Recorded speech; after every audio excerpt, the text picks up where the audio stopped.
все участники 18 криминологических чтений. Я пока предлагаю послушать одного из основателей нашего факультета, выдающегося нашего земляка Юрия Ильича Скуратова. Пожалуйста, можно на экран вывести, и дальше мы уже начнем официальную работу конференции.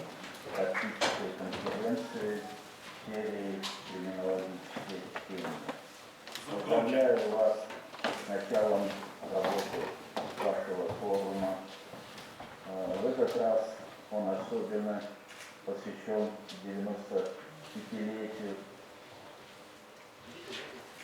со дня рождения всеми нами любимого и уважаемого прокурора Республики Бурятия, профессора нашего юридического факультета Бадмацарена Сабитовича Цыденжапова. Я думаю, что в этой аудитории нет необходимости говорить о биографии этого, несомненно, выдающегося прокурорского работника и затем ученого. Я хочу сказать, что очень рад, что судьба меня свела с этим человеком, и с ним, а также с другими коллегами мы в свое время создавали юридический факультет нашего университета, который сейчас прочно стоит на ногах и готовит специалистов высокого уровня. Надо отметить, что Борис Сабитович состоялся не только как практик, но и как ученый. Это судьба счастливого человека, который смог реализовать себя в этих двух качествах. И его роль для развития юридической, правоохранительной практики и образования юридического в республике трудно переоценить. Я очень рад, что эстафету его деятельности по развитию практики юридической и образовательного процесса в нашей республике подхватили нынешние организаторы этой конференции, подхватили люди, которые сделали многое для укрепления юридического образования в нашей стране. И я уверен, что сейчас это дело находится в надежных руках. Хочу поздравить вас с проведением этого форума. Он завоевал уже общероссийскую известность. И я очень рад, что руководство Союза криминалистов и криминологов очень высоко оценивает этот форум, и он включен в программу мероприятий нашего Союза. Желаю вам успешной работы, новых творческих достижений, и чтобы мы прочно несли тот флаг, который в свое время был вручен нам Бадмацарена Сабитовичем Цыденжаповым. Успехов вам, дорогие друзья!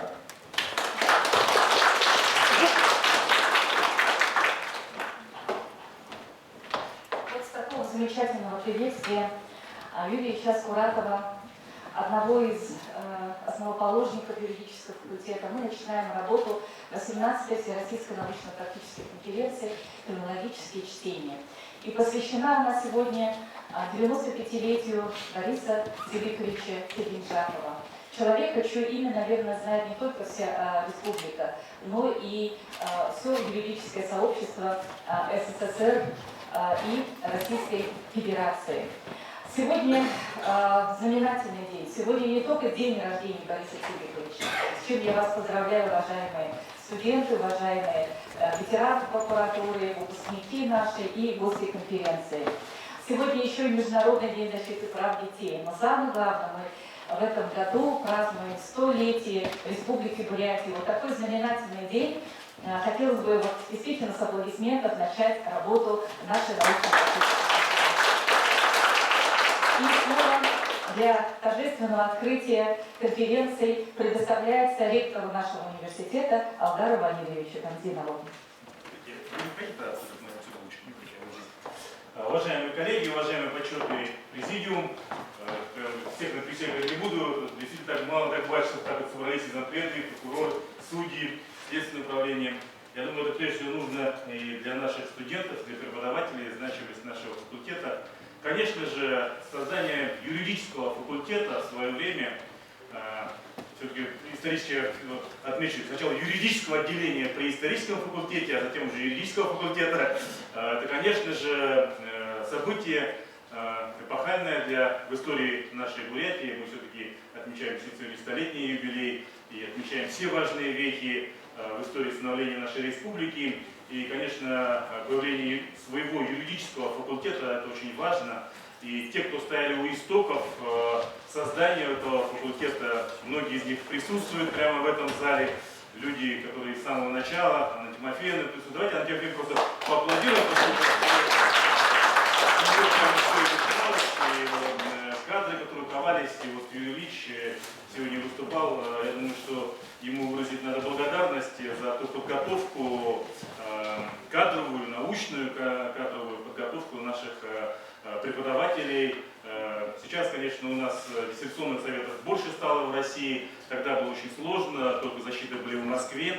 И вот, конечно же, одним из тех людей, которые и с самого начала стоял у истоков, верил в создание факультета, это, конечно, Борис Тыбикович. Все-таки ближе к нам так, да, называть его Борис Тыбикович Чинжапов. И человек легендарный, про него много сегодня будет говориться, но я все-таки отмечу его черту характера, о котором мы всегда говорим каждый год. То, что он, несмотря на то, что был всегда был прокурором, таким жестким, волевым человеком, когда он стал работать со студентами, это был абсолютно другой человек, он был очень добрым, всегда поддерживал студентов, всегда вставал на сторону студентов и считал, что их нужно поддерживать, несмотря ни на что. Плохо учится, значит, надо поддержать. И вот такое вот его человеколюбие, его вот, вера в то, что все студенты все-таки все будущие специалисты, и с каждым он работал, это все-таки давало возможность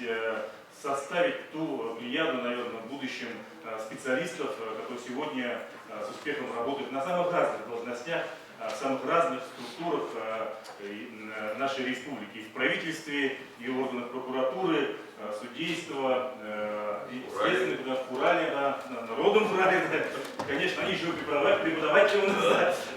Да. Вот я, наверное, скажу о том, что Борис Ильич, конечно, это человек, с именем которого связана история становления не только юридического факультета, но и классического Бурятского государственного университета. Борис Ильич очень много внес именно в становление всего университета, в развитие университета.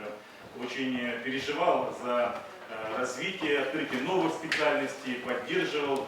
И в этом смысле ему принадлежит, наверное, не только вот внутрироссийская, но еще и международная такая политика. Он очень был дружен со многими монгольскими исследователями, и вот он фактически открыл дорогу нам вот, в направлении Монголии по юридическому направлению. Сегодня вот буквально Юрий Петрович один здесь присутствует, буквально недавно у нас состоялась защита в Монголии, успешная защита кандидатской диссертации.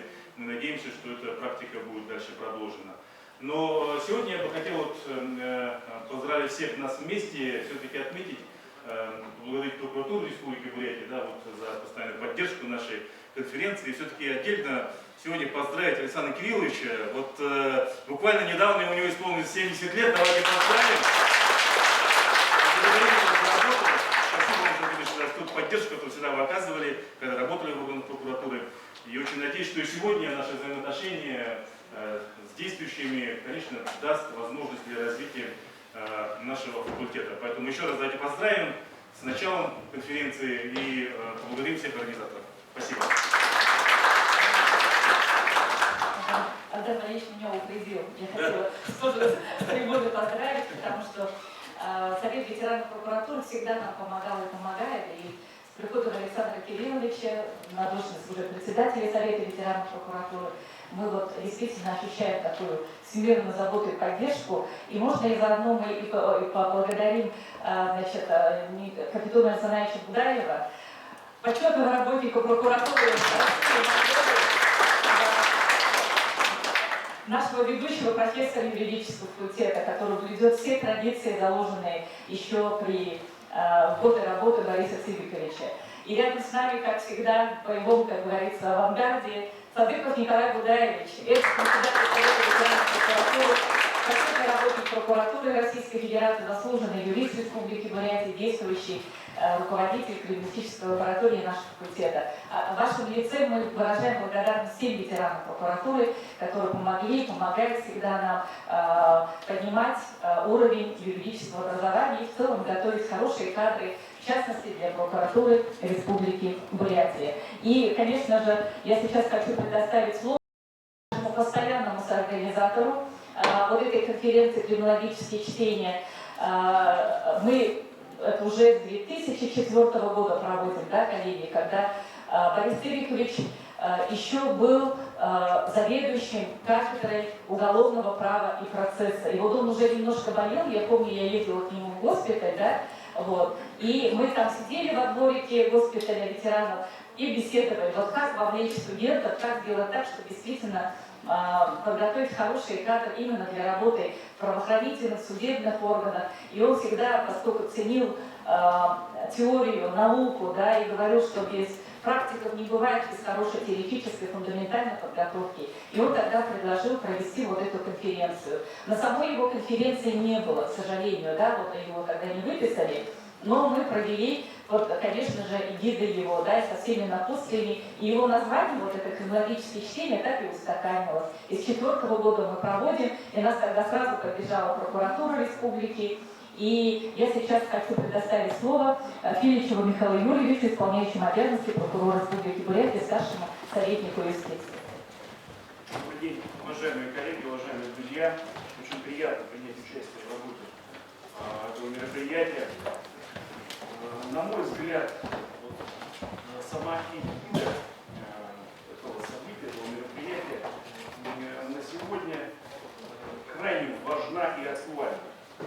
Именно в сложнейших условиях, сложнейших вызовах, которые сегодня, к сожалению, бросают нам со стороны криминалитета, требует как никогда взаимного участия, взаимного обмена мнениями по важнейшим проблемам. И в этой связи я особую благодарность организаторам выражаю за то, что одной из тем, которая сегодня прозвучит, это противодействие киберпреступлению. На мой взгляд, это важные этапы, это важные моменты, которые мы должны в том числе в таком кругу обсуждать. И именно в этой дискуссии, на мой взгляд, будут появляться верные и хорошие решения. Ну и в целом, ознакомившись с традицией, с криминологическими чтениями, которые устраиваются ежегодно, я, честно скажу, для себя вот с огромной такой внутренней теплотой их воспринял. Безусловно, хочу подключиться сам, отрадно видеть наших ветеранов, которые, скажем так, не оставляют и нашу внутреннюю часть коллектива, внутреннюю жизнь коллектива и активно участвуют в научном сообществе. Это отрадно видеть. И, безусловно, крайне приятно то, что это событие посвящено, в том числе связано с 95-летием почетного работника прокуратуры Екатерины Цыбиковича Цыбинджапова. Очень приятно в этой связи. Я всем сегодня желаю успехов и замечательных, скажем так, научных изысканий. Спасибо. Сегодня просто хочется в таком семейном формате провести, да, поэтому можно я не буду выходить отсюда. Я хочу пригласить Петра Степановича Мордовского. Дело в том, что Петр Степанович начал поддерживать нашу конференцию еще вот, ну, прямо с первых лет, да? Давно. Да, когда еще не был председателем правительства, и все вы его знаете. Мы рады вас приветствовать. Спасибо вам за ваше Да, спасибо, уважаемый Алтар Валерьевич, уважаемая Эльвира Львовна, уважаемый президиум, уважаемый профессорско-преподавательский состав, студенты. Конечно же, приветствую всех здесь, в этом зале. Сегодня фундаментальный вуз, который основа всей университетской науки республики, это, конечно, Бурятский государственный университет. Всероссийские криминологические чтения посвящены сегодня 95 лет выдающемуся юристу, практику, генералу Борису Цивиковичу, которого, конечно же, все мы помним. Я застал 2 года в системе правоохранительных органов, когда Борис Цивикович был еще прокурором республики. И уже сегодня его, к сожалению, с нами нет, с 2009 года, но мы все его помним, даже те, кто его ни разу не видел, не слышал. Но о нем, конечно же, полагаются легенды. О нем очень много ходит хороших жизненных, Александр Кириллович, анекдотов, которые, да, таких профессиональных. И, конечно же, этот человек долгих 26 лет был прокурором республики. Это очень непросто, 5 сроков прокурором республики, возглавлял прокуратуру республики. У него много замечательных учеников, которые в этом зале. Ну а ВУЗ подарил нам много на уровне республики замечательных руководителей. Вот сегодня здесь Татьяна Евгеньевна Манкатова, заместитель председателя Народного Урала, выпускник БГУ, Алдар Сенджапович, молодой Гулгенов наш, молодой зампред. Да, я уверен, что у него много других замечательных людей. Я хочу от себя лично, конечно, как правительство, я думаю, Алдар Сенджапович будет добавлять, пожелать всем и профессорско-преподавательскому составу, и студентам сегодня на криминологических чтениях и практикам выработать те, наверное, ну, основы они уже выработаны, те посылы или пожелания еще увязать теорию с практикой, чтобы правоприменительные практики сегодня, вот сказал Михаил Юрьевич, что мы не в простых условиях, конечно, да, страна и все мировое сообщество сегодня в совершенно других реалиях живут. Ну а Республика Бурятия, она опирается на опыт науки, и, конечно, я уверен, что сегодня криминологические чтения выработают для правоприменительной практики основы, которые, наверное, в дальнейшем послужат практической работе. Я желаю всем студентам сегодня, кто подготовил доклады, выступления, а кто не подготовил, может быть, в процессе обсуждения выскажется, хорошей учебы, хороших каникул, всех с праздником, с Днем Республики, с Днем защиты детей. Я сегодня был в школе, в далекой школе, в 15-й, в Южлаге, посмотрел на детишек, пожелал ему всего самого доброго. Здорово, что первый день лета, и сегодня первый день лета такие замечательные криминологические чтения. Всего самого доброго. Спасибо.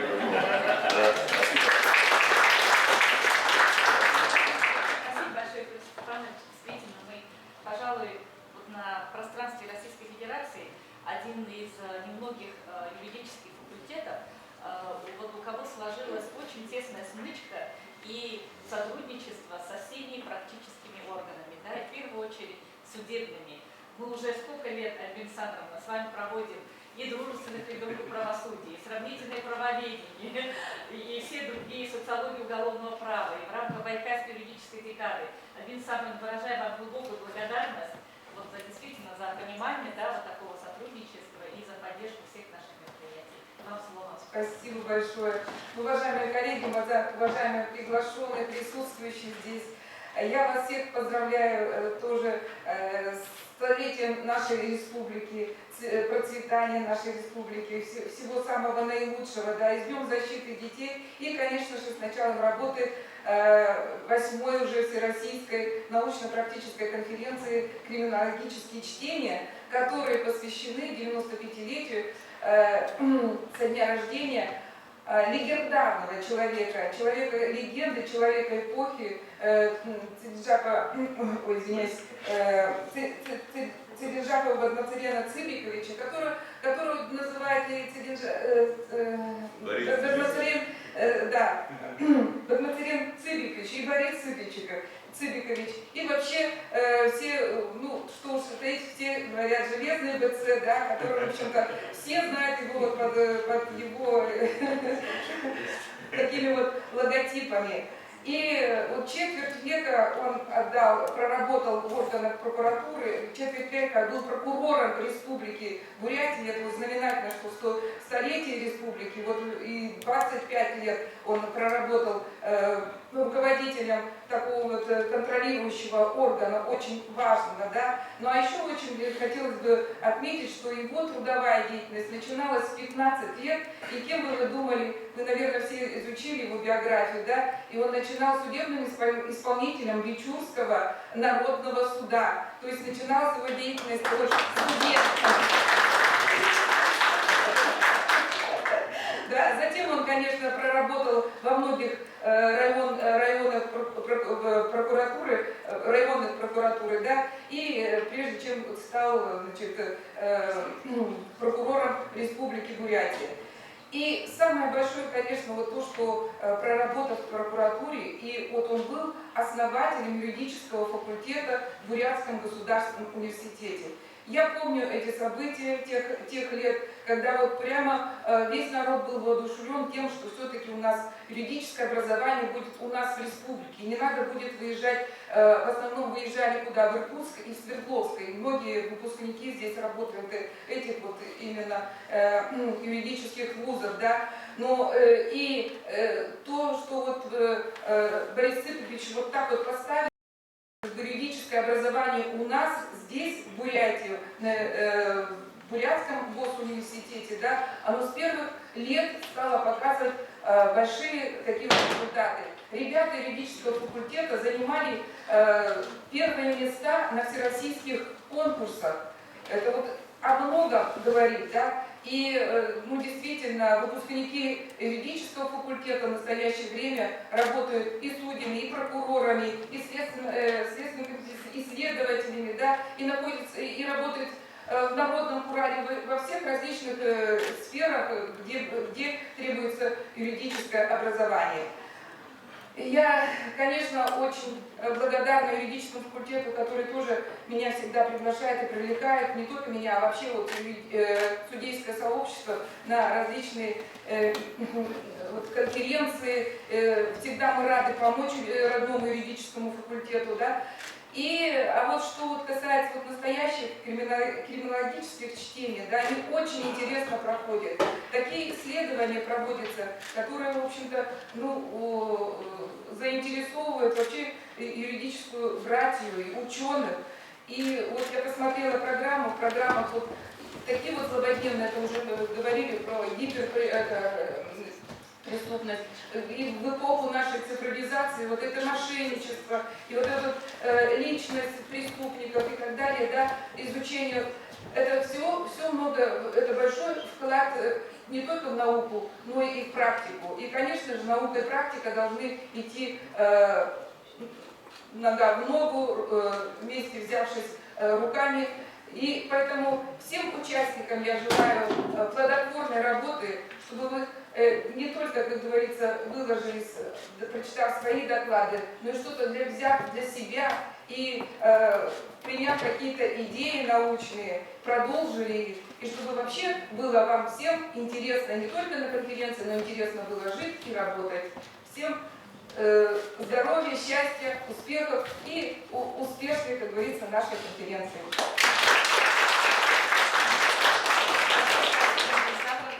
Ну, у нас, вы знаете, взаимодействие не только, да, с исполнительной ветвью власти, с судебными органами, но и в первую очередь, конечно, с нашей законодательной. И сегодня у нас в гостях, даже не в гостях, наверное, наши выпускники, да, Малышенко Виктор Анатольевич, председатель профильного нашего комитета, и Татьяна Евгеньевна Монтанова, заместитель председателя Народного хурала Республики Бурятия, выпускница первого выпуска. А Виктор Анатольевич у нас выпускник аспирантуры юридического факультета. Вам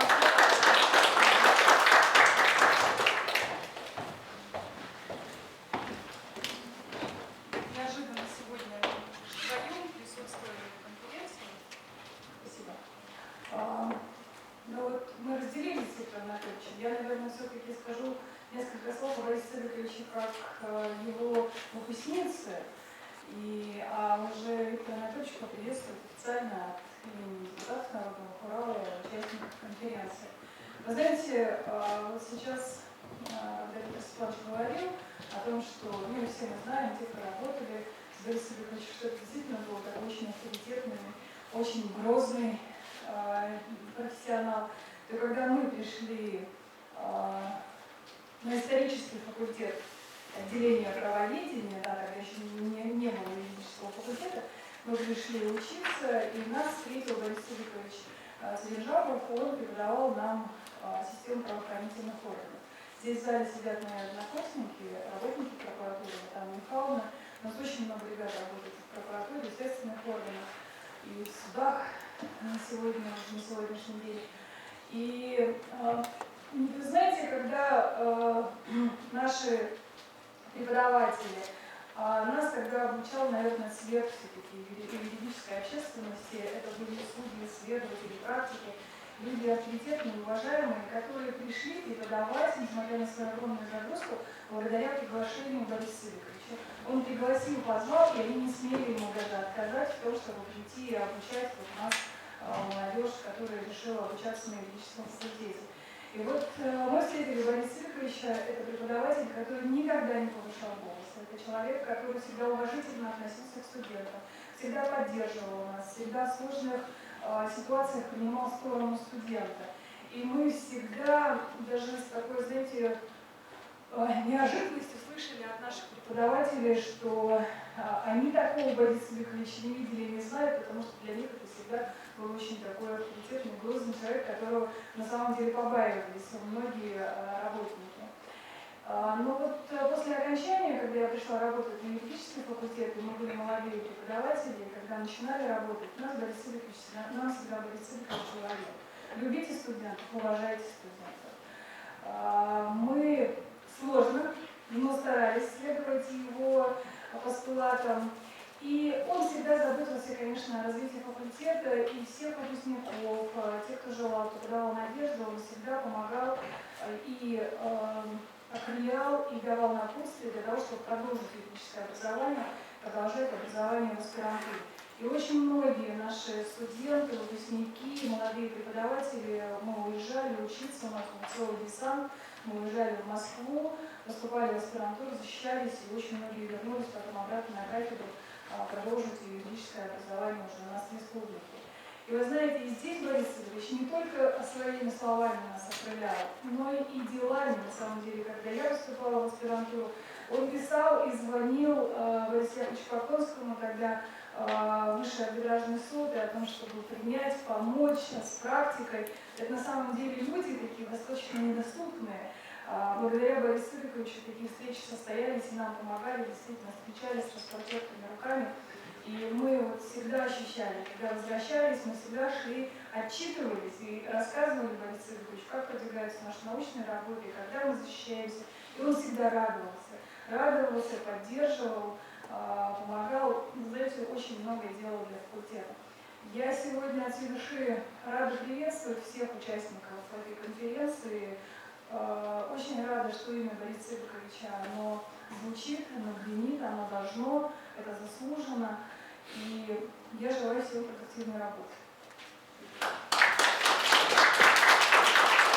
Уважаемые участники конференции, разрешите присоединиться к приветствиям Татьяны Евгеньевны.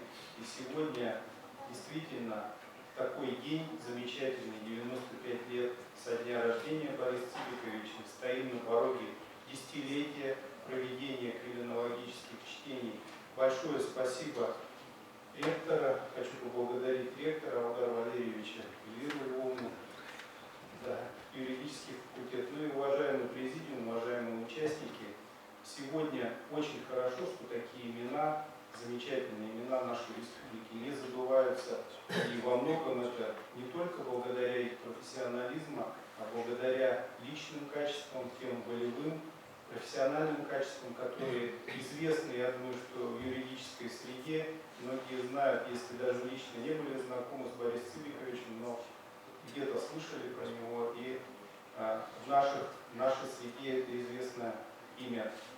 И, конечно же, я думаю, что сегодня очень важно для наших начинающих юристов, для наших студентов, для наших начинающих практикующих юристов важно вот ценить те посылы, которые были заложены для развития юридической школы в Республике Бурятия, те уже имеющиеся достижения, которые есть, и благодаря как раз вот таким личностям заложена основа юридического факультета в Бурятском государственном университете.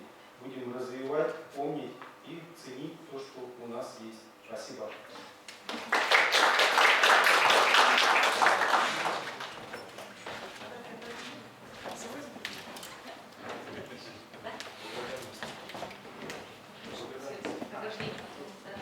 Ну, я пользуюсь моментом, хотел бы Татьяну Евгеньевну уходите. Вот дело в том, что у нас легендарный первый выпуск, да, является, как бы сказать, ну, главным, наверное, плотом во взаимодействии с нашими выпускниками. И Татьяна Евгеньевна всегда помогает. Вот мы буквально на прошлой неделе вместе с Виктором Анатольевичем, Татьяной Евгеньевной, Игорем Васильевичем вручили удостоверение школы юного юриста нашего университета 40 школьников. Это уже 6-й выпуск школы юного юриста. Я хотела бы вручить от себя лично благодарственное письмо за всемирную поддержку, которую оказывает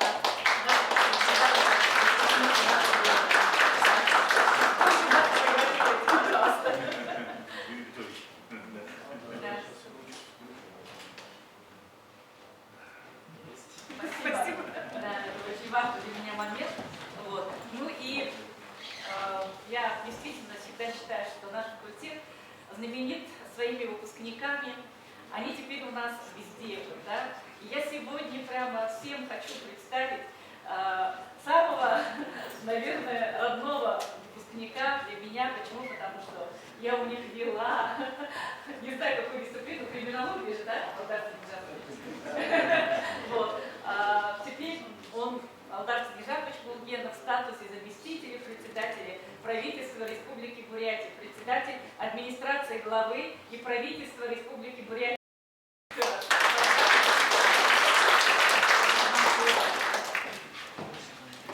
Спасибо, Елена Ивановна.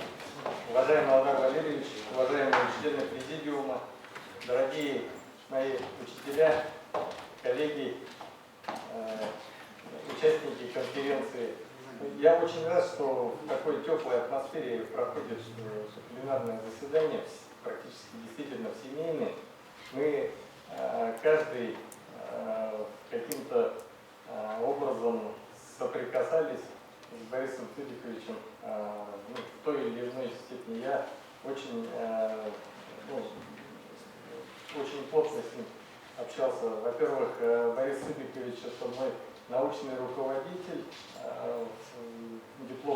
мои дипломные работы я под его научным руководством писал. Затем продолжил работу ассистентом Бориса Цыбиковича. И зная его и как коллега-преподаватель, и как студенты мы, конечно же, Алдар Валерьевич говорил, активно пользовались тем, что его защитой и поддержкой. Борис Цыбикович был очень таким человеком с очень обостренным чувством справедливости, и любые жалобы от студентов он воспринимал очень лично. И я очень горд, что сегодня наш родной юридический факультет чтит память Бориса Цыбиковича, на таком высоком уровне проводит всероссийскую научно-практическую конференцию. Здесь по итогам работы конференции обсуждаются и затем выносятся определенные решения, которые действительно вносят большой вклад в улучшение научных, юридических исследований. И хочу всех поздравить с днем рождения нашего учителя, наставника Бориса Цыбиковича, с 95-летием. Его день рождения совпадает еще и с днем рождения республики. Тоже также всех хочу поздравить со столетним юбилеем республики. Пожелать всем участникам конференции плодотворной работы, успехов в дальнейшей деятельности, крепкого здоровья, в общем, и с праздником, и с конференцией. Спасибо. Спасибо, Алдар Снежапович. Вот, ну и из президиума Вячеслав Викторович Соколуков, тоже наш постоянный соорганизатор. И, кстати, мы совместно с Следственным управлением Следственного комитета. Вот буквально через 2 недели проводим очередную конференцию, которая инициирована лично Вячеславом Викторовичем. Это по проблемам правового регулирования охраны окружающей среды. Еще раз благодарность от нас большая за то, что вы действительно нас продвигаете и указываете интересное научное направление. Уважаемый Элдар Валерьевич, уважаемый президиум, уважаемые коллеги. 2 притяжения у сегодняшней конференции. Личность человека, легендарного человека глыбы Бориса Цыбиковича и сама тематика конференции, и одна из цариц юридических наук – криминология.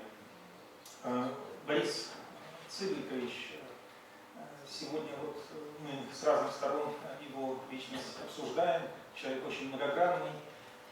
Вот если говорить как о создателе, как об одном из создателей юридического факультета, нельзя, наверное, не сказать, и я думаю, что Валерий со мной согласится, что одновременно это и создатель Бурятского государственного университета. Трансформация педагогического института в классический университет без юридического факультета невозможно.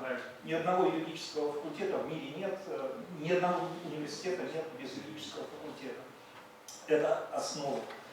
Что такое 5 раз быть назначенным прокурором республики? В советское время многоуровневая система управления всех органов власти. Да, назначает прокурор Российской Советской Федеративной Социалистической Республики, прокурор республики, прокурора автономной республики, но обязательно идет согласование с Генеральной прокуратурой Союза Советских Социалистических Республик. Вот насколько нужно быть мощным руководителем, чтобы вопреки вот прописным нормам о том, что не более 2 сроков, тем не менее 5 раз доверяли столь важную должность одному и тому же человеку. Что касается тематики сегодняшней конференции, вот я немножко с удивлением и с разочарованием недавно узнал совершенно, что из образовательных стандартов, оказывается, криминологию исключили.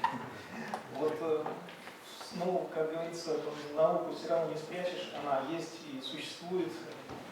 В свое время вот здесь тоже присутствуют выпускники Иркутского университета.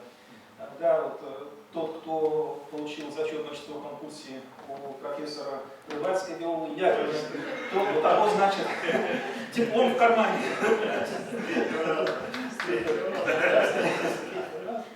И соответствующим образом, наверное, ни одна юридическая наука не корреспондируется с другими гуманитарными науками, как криминология, что с социологией, что со статистикой, что с философией, что с историей. И любые проявления в жизни, любые явления в жизни государства, общества, они незаметно влияют на криминологическую ситуацию, на криминогенную ситуацию. Взять вот нашу ковидную историю, автоматически все это повлияло на уровень, на окраску преступности. Возьмем мы мобилизационные процессы, ныне проходящие, это тоже непосредственное влияние. Мы сразу видим все это в статистике, мы видим все это в тех преступлениях, которые происходят. Развитие научно-технического прогресса. Мы даже вот немножко Осаема с Юрием Петровичем сегодня обсуждали. Практически все мошенничества на сегодняшний момент, корыстные преступления, ушли в интернет-сферу. Удивительно, никто, наверное, не мог этого предположить, но 90% преступлений против половой неприкосновенности граждан, прежде всего несовершеннолетних, также ушли в компьютерную сферу.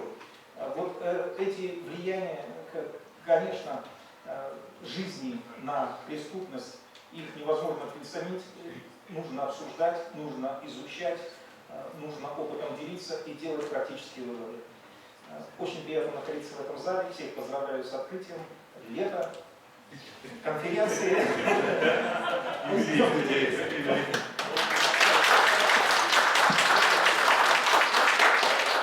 И еще один постоянный, уже теперь можно сказать, да, соорганизатор многих наших мероприятий, это Управление Федеральной службы судебных приставов Республики Бурятия. Петр Викторович, вам слово. педагогического института имени Таджи Бахдарова. Да. Большое спасибо.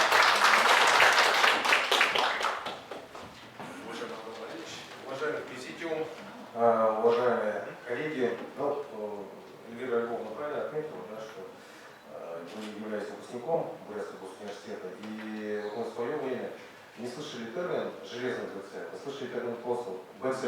Да, на историческом факультете, когда вот целые легенды ходили о человеке, что вот защищает студентов, но я, конечно, оценивал его с точки зрения, скажем так, возможности защиты студенческих прав, свободы и так далее. И, конечно, когда вот мы с коллегами своими с юридического факультета, когда общались, очень много информации получали у Бориса Викторовича. 18-я научно-практическая конференция. Очень важно, когда научные знания, когда научные исследования, они ложатся уже в практическую плоскость. И каждый раз, когда завершается конференция, мы получаем материалы, и эти материалы у себя в подразделениях дознания, розыска, исполнительного производства очень активно изучаем, и зерна, которые есть при научном исследовании, проблематики, которые поднимаются в рамках криминологических чтений, они очень хорошие, интересные, и в практической плоскости уже ряд моментов мы применяем. Очень хотелось бы, чтобы студенты, которые будут принимать участие в нашей практической конференции, они подчеркнули для себя именно возможность применения на практике тех знаний, которые вы будете получать в рамках конференции. Очень важно, чтобы направление, которое дает юридический факультет, я имею в виду дальнейшую путевку в жизнь, чтобы вы рассматривали свое применение, своих знаний, юридических знаний именно на территории нашей республики, которая буквально недавно исполнилось 100 лет. И в этой связи, конечно, участие в нашей практической конференции руководителей правоохранительных органов, органов законодательной власти, судебной власти очень важно для того, чтобы вы понимали, какая значимость самой конференции, значимость людей, которые участвуют в этой конференции, она очень высокая. Хотелось бы пожелать участникам конференции новых исследований, значимых исследований. Хотелось бы пожелать, чтобы конференция жила долгие годы. Вот. Ну и, конечно, наверное, третий раз повторюсь, что практическая плотность очень важна для нас, для практиков. Спасибо большое за организацию Брестского государственного университета непосредственно Александру Валерьевичу, Эльвире Львовне. Да, всей команде. Ну, когда конференцию открывает хоть и но тем не менее генеральный прокурор Российской Федерации, это уже дает очень мощный, скажем так, заряд энергии для того, чтобы можно было в дальнейшем продолжать нашу конференцию. Спасибо большое.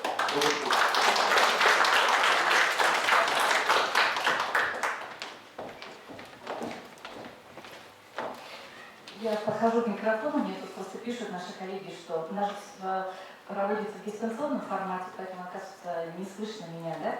Вот. Но я еще и вышла. Почему? Потому что хочется именно с трибуны поблагодарить действующих сотрудников прокуратуры, ветеранов органов прокуратуры Республики Бурятия, потому что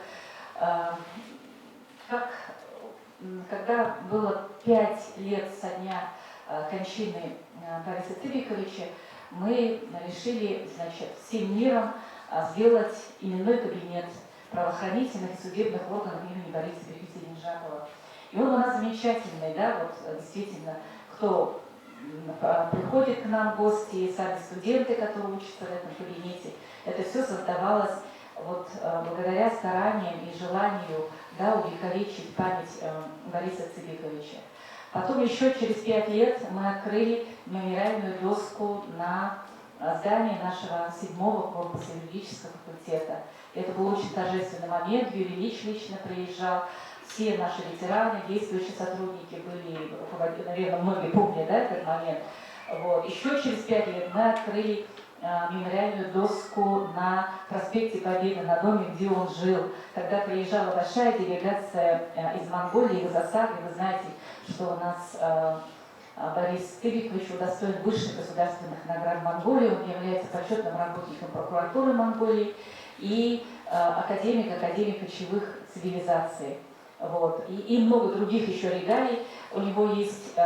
И вот сейчас вот наши ветераны прокуратуры и сотрудники, действующие в прошлом году, помогли нам обновить стенд про Бориса Цыбиковича. Да, вот вы его здесь видели в холле, и можно потом, ребята, сфотографироваться на фоне его. И сам кабинет мы тоже обновили, там новые стенды, потому что правоохранительная судебная система меняется, постоянно реформирование, вот эти альбомы, схемы, стенды и так далее, это все обновлено. Поэтому огромнейшее спасибо. И я хочу предоставить слово Александру Кирилловичу Муравьеву, который возглавляет сейчас Совет ветеранов прокуратуры, непосредственно ученик и коллега Бориса Цыбиковича Тадинджапова.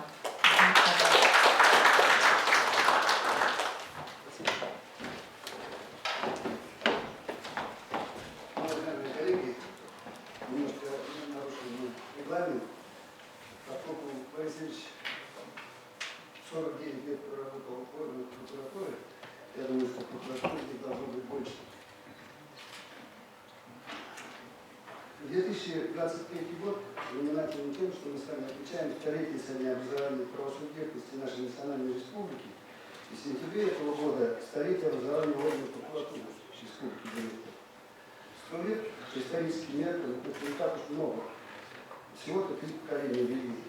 А сегодня, 1 июня, ровно 95 лет назад в Шебертуре, Личурского района, в христианской семье родился Владимир Цыбикович Тадинджапов. По существу вековая история республики представлена историей жизни одного такого простого человека, государственного мышления, который за 80 лет своей жизни очень много успел сделать, достичь результатов развития правоохранительной системы нашей республики и юридической науки.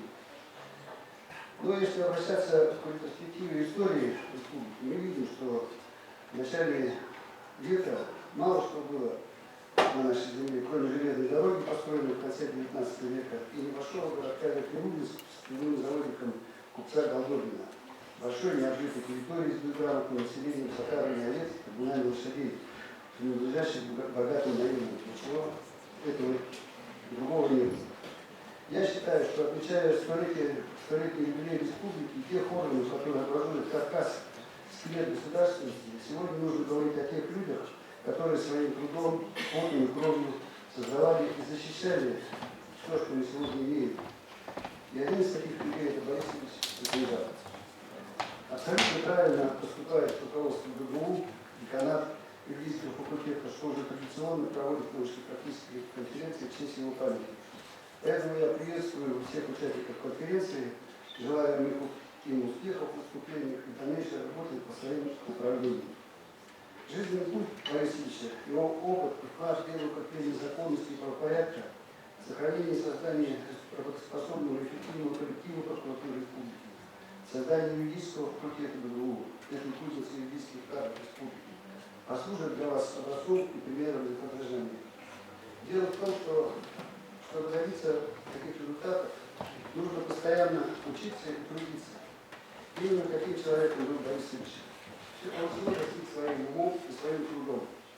И не за один день, как нынешняя молодежь, которая желает все и сразу. Представьте себе 1943 год, идет война, страна напрягается в сражениях, кадров не хватает. 15-летний подросток, окончив семилетку, начинает работать судебным исполнителем в Личурском народном суде. Через 2-3 года он уже народный следователь прокуратуры Мухосибирского района, затем следователь Кяхтинского района. И в 21 год его назначают исполняющим обязанности прокурора этого района, поскольку по Сталинской конституции 1936 года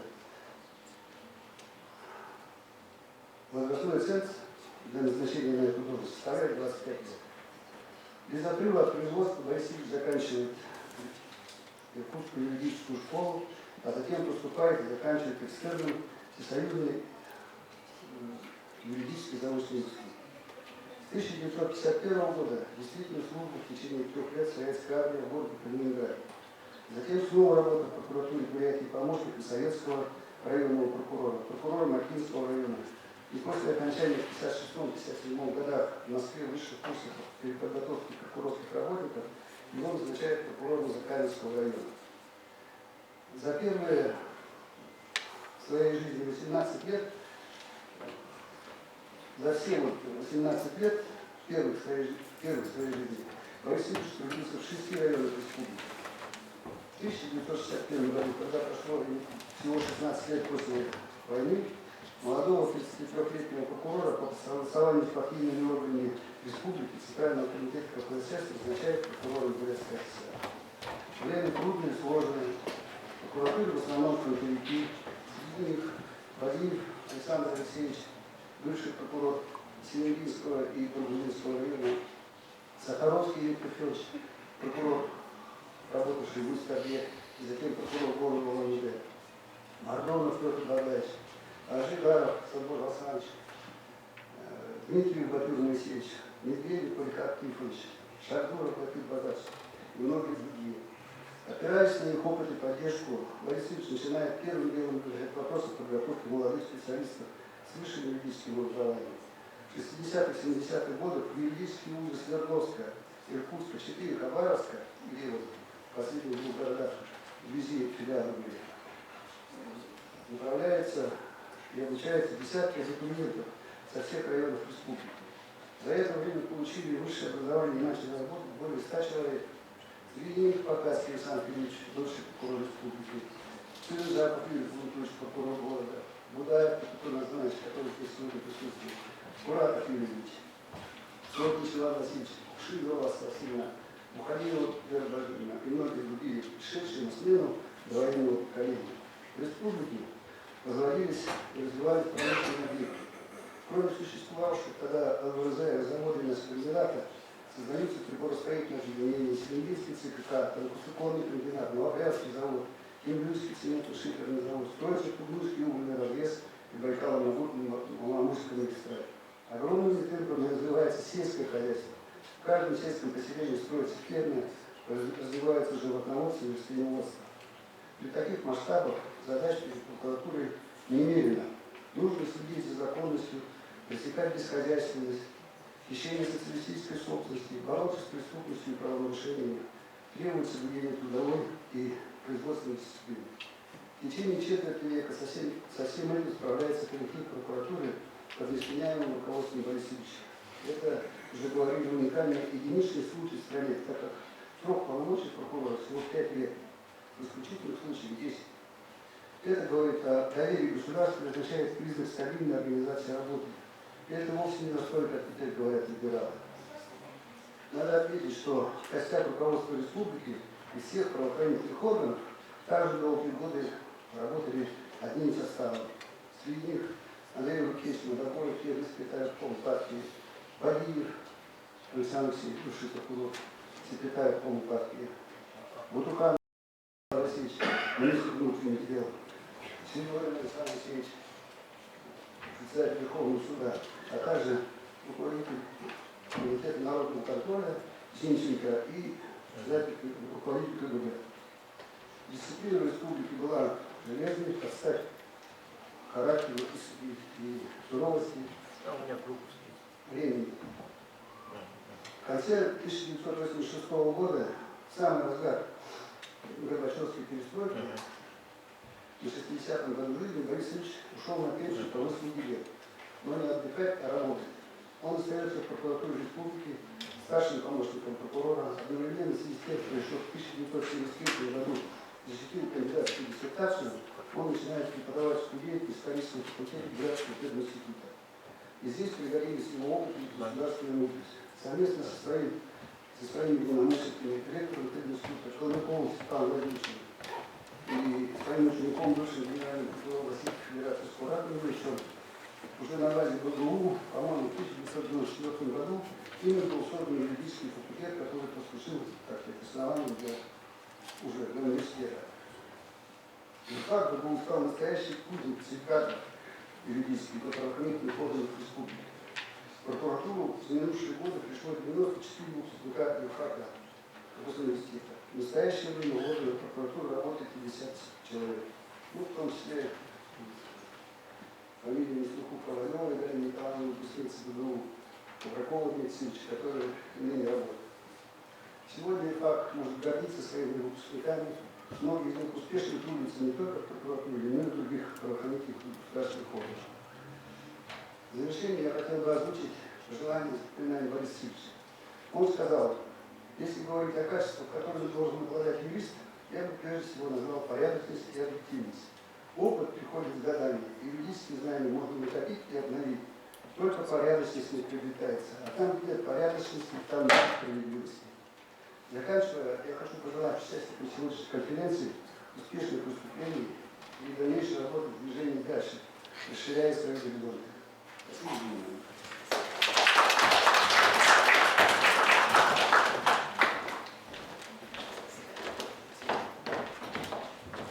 Коллеги, мы завершаем сейчас блок приветственных слов.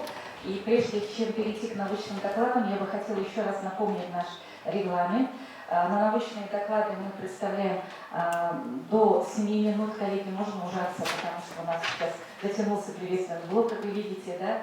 Затем у нас будет награждение, фотографирование, и мы приглашаем всех потом на небольшой такой товарищеский ужин, который будет внизу в столовой нашего университета. И там мы еще будем дальше вспоминать, радовать друг друга этими добрыми воспоминаниями о нашем учителе.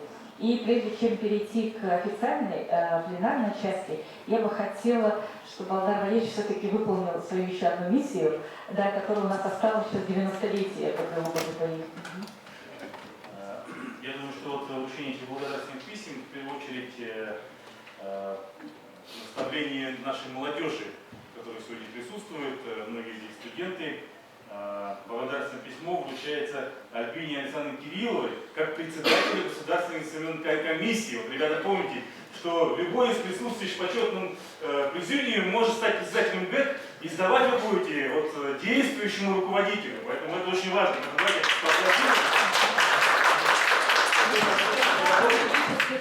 доценту, Да. И у нас Альбина Александровна также работала преподавателем, доцентом на кафедре уголовного права и процесса. И мы надеемся, что вы вернетесь.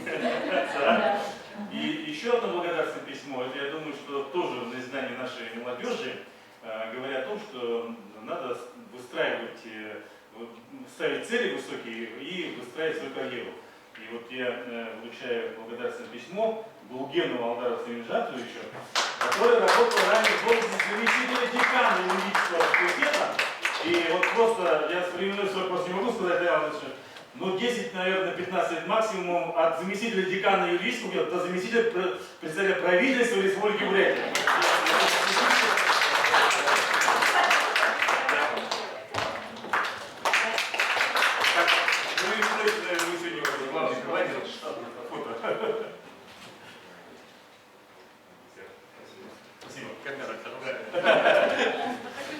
Татьяне Евгеньевне мы уже вручили, она официально приходила к нам 3 декабря на День юриста. И хочу еще представить, у нас с нами, как это называется торжественно, президент Ассоциации выпускников юридического факультета Харанутов Александр Иннокентьевич. С супругой. Марина ушла? А Марина не была? Сына. Ну, вот это сына еще услышим, увидим. Вот. И я здесь хотела бы, коллеги, вот просто у меня миссия немножко как бы уже облегчилась. Можно будет уже мое выступление небольшое о роли Бориса Цюбиковича Семенжатова в создании и становлении юридического факультета Бурятского государственного университета. Презентация там небольшая, называется «Богнацарин Цюбикович». Можно включить? Вот. Я поэтому первые слайды пропущу, но вы можете просто вот пока как бы выставлять, потому что визуально здесь отражены все этапы не только жизни.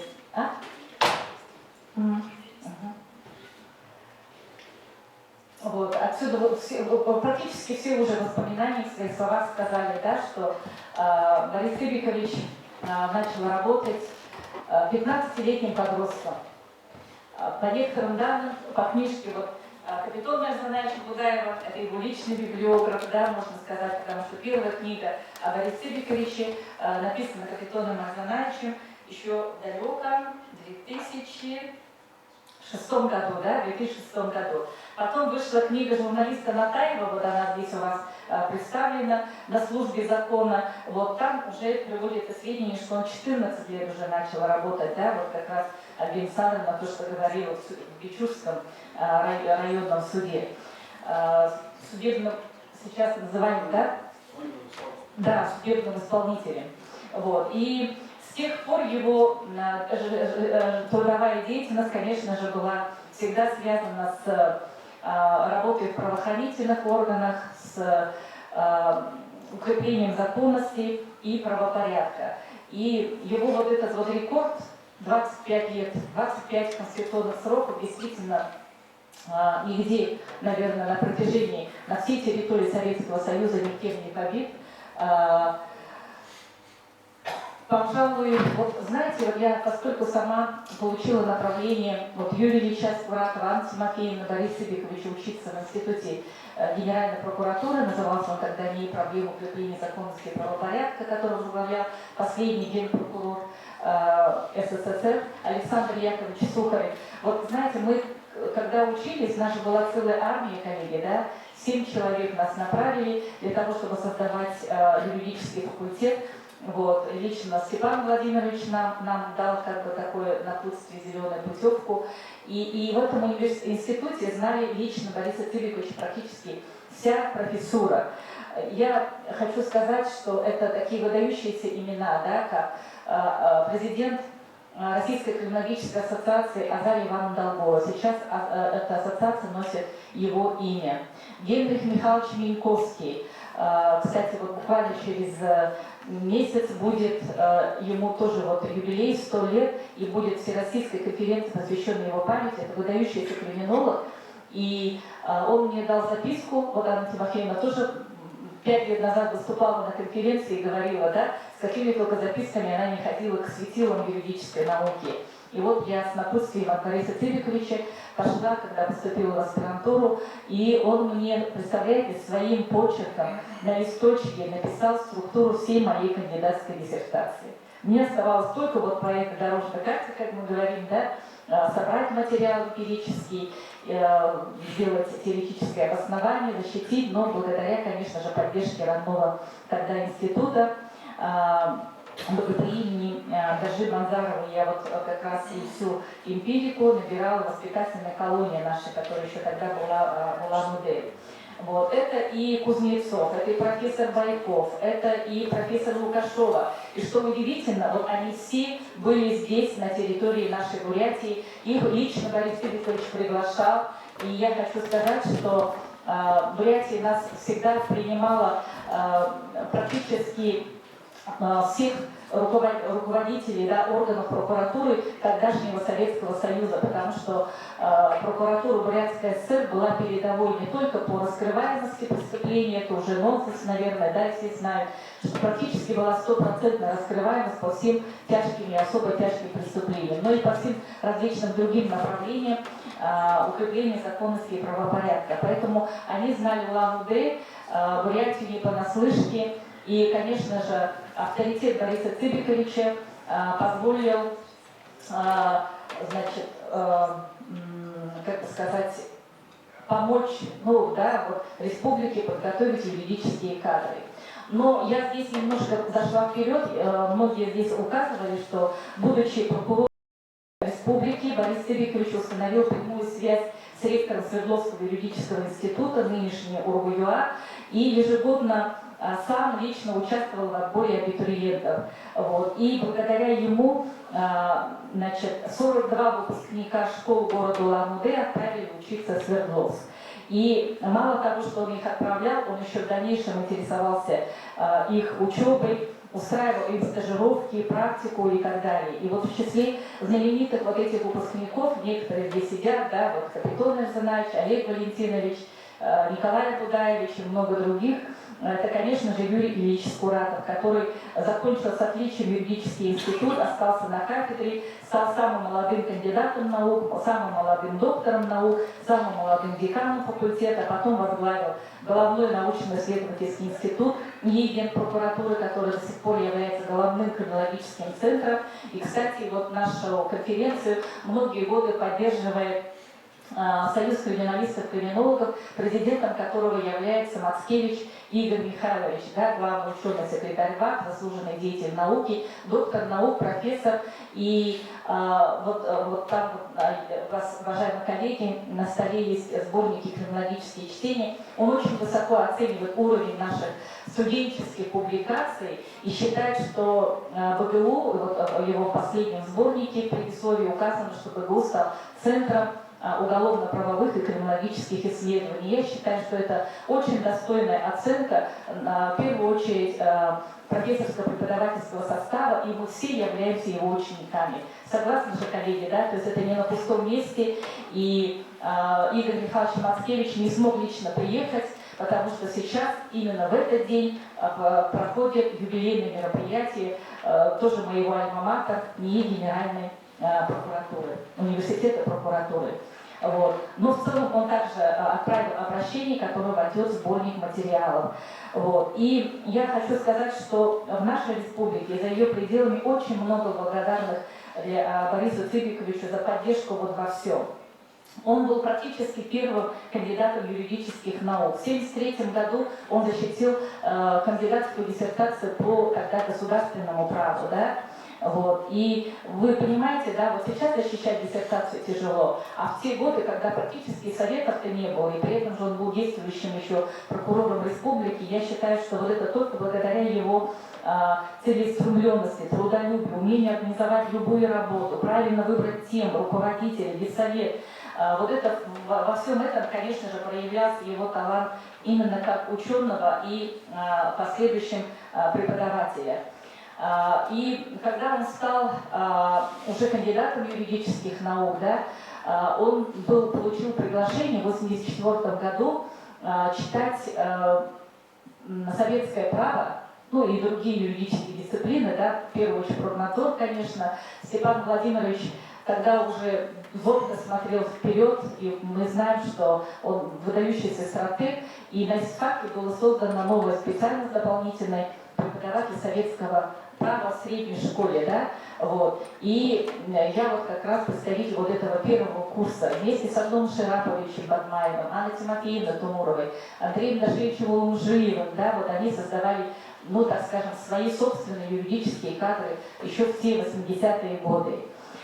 И его научный уже авторитет уже был высоким в те годы, его приглашали работать, значит, научным, ну, выступать научным оппонентом. И вот когда мы говорим, что сейчас БГУ стал актором восточной политики, да, вот это тоже благодаря деятельности Бориса Цыбиковича. Он выступил научным, значит, оппонентом по двум серьезнейшим диссертациям. Это генерального прокурора Монголии Ахьяр и председателя Конституционного суда Монголии. И тоже как бы помог, получается, да, юридическому образованию, юридической науке Монголии обрести свои собственные научные кадры. И после этого были открыты интересные учебные, высшие учебные юридические заведения, в частности, университет Ихзасак, в котором он потом стал почетным профессором, да, и читал лекции. И мне кажется, если бы не Борис Цыбикович и его умение, да, сотрудничать, ставить какие-то новые задачи, в том числе по сотрудничеству, и не было бы тогда и Улан-Баторского филиала нашего университета, который подготовил свыше 100 монгольских выпускников. И сейчас они первые лица во всех правоохранительных, судебных, государственных структурах целого государства Монголии. Да? И вот когда мы приезжаем, это, конечно, Анна Тимофеевна, помните нашу последнюю поездку, да, когда выпускники сами вдруг узнали, что мы приехали на конференцию, сами нас нашли и отчитывались, какие у них уже заслуги. Это, конечно, очень дорогого стоит. Это все благодаря, конечно, тем еще, да, шагам, уверенным, смелым Бориса Цыбиковича.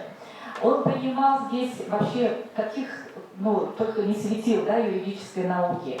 Вот. И когда, значит,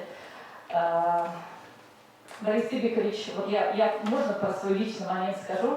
Дело в том, что благодаря Юрию Ильичу я потом работала в МГСУ, в одном кабинете с ним сидела, сейчас это РГСО, да, работала заместителем заведующего кафедры уголовного права и криминологии, и приехала в отпуск в 2003 году. Вот.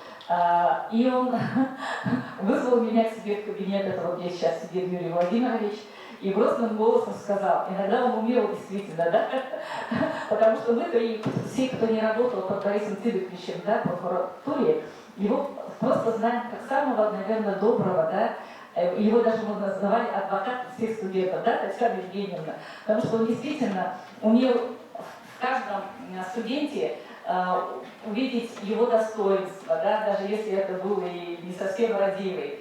Даже наша, Алена Витальевна, помните, мы когда делали первый стенд, Алена Витальевна сочинила даже стихотворение вместе с Натальей Ивановной Шафиковой и назвали его вот именно вторую вот как бы, да, сторону его личности. Он был очень доброжелательный. Вот даже Александр Кириллович, вот вы в прошлый раз говорили, когда вы поехали в командировку, да, со своим сыном, и тогда его узнали совсем по-другому, как человека. И вот он тогда вот действительно стал грозным, я немножко испугалась и сказал Бурядар, да, что хватит ездить там по Москвам, нужно возвращаться, и сразу сказал, в 3-м году это было, я доверяю тебе вот, как бы, вот это вот кресло заведующего кафедрой уголовного права и процесса, когда она называлась. И, конечно, после этого у меня просто не было выбора, и я в составе осталась в Улан-Удэ, даже мы не собирались, просто приезжали в отпуск. Вот. Но самое удивительное, конечно, что когда мы работали вместе, вот его кабинет был таким ядром всего нашего факультета, потому что к нему приходили и все преподаватели. Он нам приносил, тогда же не было же вот этого интернета, да, вот как сейчас.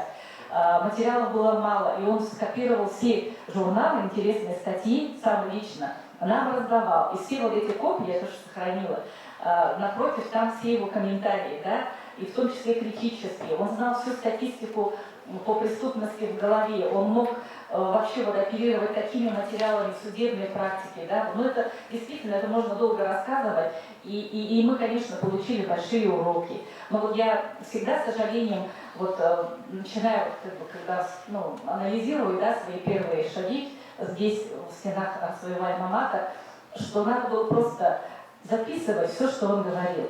Все его, вот как он встречался с Руденко, как он был на похоронах Сталина, да, вот, помните, вот еще первые наши научные конференции, да, Татьяна Евгеньевна, это же вот действительно было, как сказать, наши первые большие успехи в сотрудничестве с практическими органами, потому что он приглашал всех первых лиц, на его авторитет откликались все, и по разным темам. И даже вот темы этих конференций, например, там, новеллы, законодательство, такого, например, уголовного законодательства на современном этапе. До сих пор эти сборники у нас есть в библиотеке. И туда отправляли в сборник свои материалы не просто вот как бы наши преподаватели, но и ученые с мировым уже именем, да, в эти сборники. И это действительно нам помогло потом уже выстроить грамотную научно-исследовательскую деятельность. И я здесь хочу сказать, что величие, красота, обаяние личности Бориса Цыбиковича, он соединял в себе триаду гражданина и патриота, верующего в будущее своей Родины, честно служащего своей стране, человека, любящего ученика, сослуживца, коллегу, товарища, ученого, свято верящего в торжество всего разумного, логичного, научного, прогрессивного. И вот здесь мы видим вот его ученик, да, вот Юрий Ильич Скуратов, который был направлен в РУЮ. Вот, я вижу в этом прямую связь. Он получает из рук президента Ассоциации юристов России второй раз уже, да, вот свидетельство о прохождении профессионально-общественной аккредитации от Ассоциации юридического образования, от рук Степашина. И причем он каждый раз это делает, и всегда научное сообщество удивляется, почему Юрий Ильич, да, и вот теперь уже все знают, что Юрий Ильич это БГУ, это Бурятия. Сегодня работают здесь его прямые ученики, да, вот, которых я здесь некоторые выставила на презентации. Это можно говорить много. Благодаря ему выстроились наши международные связи. И это множество разных университетов, как в Монголии, так и других стран Восточной Азии и Центральной Азии. У нас ежегодно проводятся разные конференции, молодежные, в первую очередь, которым мы гордимся. Это сравнительное направление в странах АТР, Крым-чтение, актуальные вопросы цивилистики. Цикл мероприятий Байкальской юридической декады БГУ стал нейтральной площадкой, так скажем, да, ну, самый такой, наверное, сплачивающий вокруг себя представителей всех юридических ведомств. Наши студенты выезжают на мудкорты, на судебные процессы, занимают там хорошие места. Это вот фотографии с мудкорта международного конкурса учебных процессов университета по международному экологическому праву в Сеуле. Они у нас лауреаты государственных премий в поддержке как там талантливой молодежи. Да? Это студенты года. Вот Галина Николаевна вручает грамоту нашей выдающейся выпускницы этого года Лере Ангурскаевой, которой уже более 15 публикаций. Это наши выпускники. Честь, слава им всем. Мы выпустили уже 6 тысяч выпускников, из них 60 уже являются кандидатами наук, и даже есть уже доктора наук. Вот. И та же Байкальская юридическая декада, которая соединяет не только студентов, но и выпускников нашего факультета. Здесь вы видите Татьяну Евгению, Алдара Цибинджаповича, самого Сашу нашего Харанутова, да, и всех выпускников, которые всегда поддерживают. И действительно Александр Кириллович прав. Его вот афоризм, где нет порядочности, там нет справедливости и законности, надо работать так, чтобы юристы уважали за справедливость. Мы прямо высветили, да, вот, можно сказать, золотыми буквами, это висит в нашей аудитории 7407 в кабинете правоохранительных органов имени выдающегося прокурора, нашего учителя, наставника Бориса Цибиковича Цибинджапова. Поэтому я хочу еще раз поблагодарить всех, кто сегодня откликнулся, всех, кто с нами работал, учился и сейчас продолжает с нами нам помогать в развитии юридического образования. Это все было заложено благодаря масштабной, выдающейся личности Бориса Цибиковича Цибинджапова. Спасибо за внимание. Ну и я теперь предоставляю слово Юрию Петровичу Гармаеву. Мы просто не слышим, что удобно. Хорошо, хорошо. Угу. Тогда, может быть, я здесь... Да, здесь, да. Юрий Петрович, пожалуйста, доктор юридических наук, профессор, заслуженный юрист Бурятии, вы знаете, вы все фамилии дали, заведующий лабораторией сравнительного правоведения, профессор нашей кафедры, минимизации коррупционных рисков, концепции и лучшие практики. Здравствуйте, уважаемые коллеги. Несмотря на то, что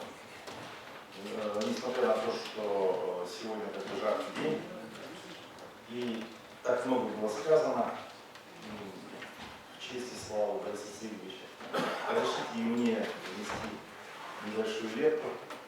В 1996 году Борис Цибикович, помню, не знаю совершенно, позвонил мне, молодому следователю, и предложил работать на юридическом факультете. И одна из причин, почему я сегодня в форме пришел, очень редко читаю доклады в форме. Дело в том, что как-то в 97 году в начале я прибежал в новой форме, пошел себе новую форму старшего лейтенанта, юриста второго класса. И как-то мне было приятно, гордо. Борис Ильич на меня, как обычно, строго посмотрел.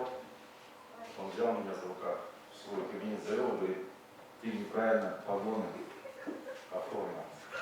А дело в том, что помните, Михаил Юрьевич, Вячеслав Викторович, у нас раньше нам давали мягкие погоны. И вот Вячеслав Викторович был, Борис Ильич был первый, кто мне взял вот свою линейку разломал на 2 части и вставил в погоны, чтобы они ровно были. Лично Борис Цибикович, прокурор Республики по счетной отставке, вот сделал мне правильные погоны старших, те же самые 3 звезды. Почти что, как сейчас. Да, и долгое время, почти год, мы с ним сидели в одном кабинете, как получилось, писал докторскую, мне негде было больше работать, и вот мы с Борисом Цибиковичем. Я очень часто спрашивал его о стратегии. Я не буду сейчас вспоминать конкретные его слова, но все это подтверждается современными научными исследованиями. В частности, ученые микробиологи, коллеги, многие, может быть, слышали об этом, доказали, что мозг человека в определенном возрасте обязательно должен получить новую цель. Если человек, закончивший такую блестящую карьеру в органах прокуратуры, вдруг бы ушел на заслуженный отдых полностью, к сожалению, я думаю, что вряд ли Борис Ильич прожил бы еще одну замечательную, почти 20-летнюю жизнь в сфере науки и образования. Итак, ученые доказали, что если не поставишь себе большие цели, то, к сожалению, мозг на подсознательном уровне дает команду на умирание. И вот то, что он поставил себе большую цель – воспитание молодежи, правовое просвещение, обучение, создание факультета, сформирование юридического образования нашей республики, это дало, во-первых, огромный импульс этой сфере, а во-вторых, наверное, дало возможность ему прожить, в общем-то, по нашим меркам, полноценную жизнь 80 лет. Кто знает, прожил ли бы он столько, если бы он бы не поставил себе после окончания службы в органах такую высокую, общественно значимую цель. Поэтому Борис Цыбикович, его часто наши коллеги называют профессор прокуратуры, учитель и наставник. Столько мудрых советов все мы выслушали, восприняли. Спасибо дорогому Борису Цыбиковичу. Итак, сегодня у меня единственный, первый пока что доклад. Так, туда. Ага.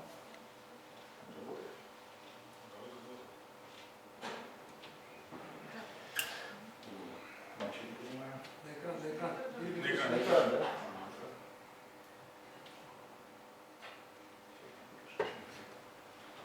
Это, видимо, за меня. Что ж я? Да. Итак, коллеги, о борьбе с коррупцией, о ее значимости говорить нечего. Понятно, что в ближайшие годы, думаю, все понимают, что будет резкое усиление интенсивности всех мер противодействия коррупции. Это без сомнений. И вот в рамках грантового конкурса стипендиальной программы мы, наша научная школа, сейчас разрабатываем вот эту проблему уголовно-процессуальное и криминалистическое обеспечение противодействия коррупции. И в рамках этой темы хотелось бы, коллеги, обсудить с вами необходимость решения крупной научной и практической проблемы. Итак, вот что понимается под коррупционными рисками, во всяком случае, в трактовке Следственного комитета. Это условие обстоятельства, представляющее возможность для действий и бездействия лиц, замещающих должности федеральной, государственной и иной службы, с целью незаконного извлечения выгоды при выполнении своих должностных полномочий. Понятно, что коррупционные риски, они неизбежны. На некоторых должностях они более высокие, средние, низкие. Но нулевых рисков нет вообще. Нет таких должностей, во всяком случае, на государственной и муниципальной службе. Сразу хотелось бы сделать небольшую корректировку, коллеги. На мой взгляд, заниматься минимизацией не только коррупционных, но и сопутствующих рисков. Мы с вами, например, понимаем, что одна из самых распространенных статей Уголовного кодекса, по которой привлекает уголовную ответственность должностных лиц, это, например, 286 статья. Превышение полномочий – это не коррупционное преступление, но это сопутствующий риск любого должностного лица, в том числе и особенно работников правоохранительных органов. Коллеги, так что же мы имеем на сегодняшний момент в плане минимизации коррупционных рисков? Я очень коротко, в силу регламента. Итак, большую известность и распространение получили рекомендации Министерства труда России.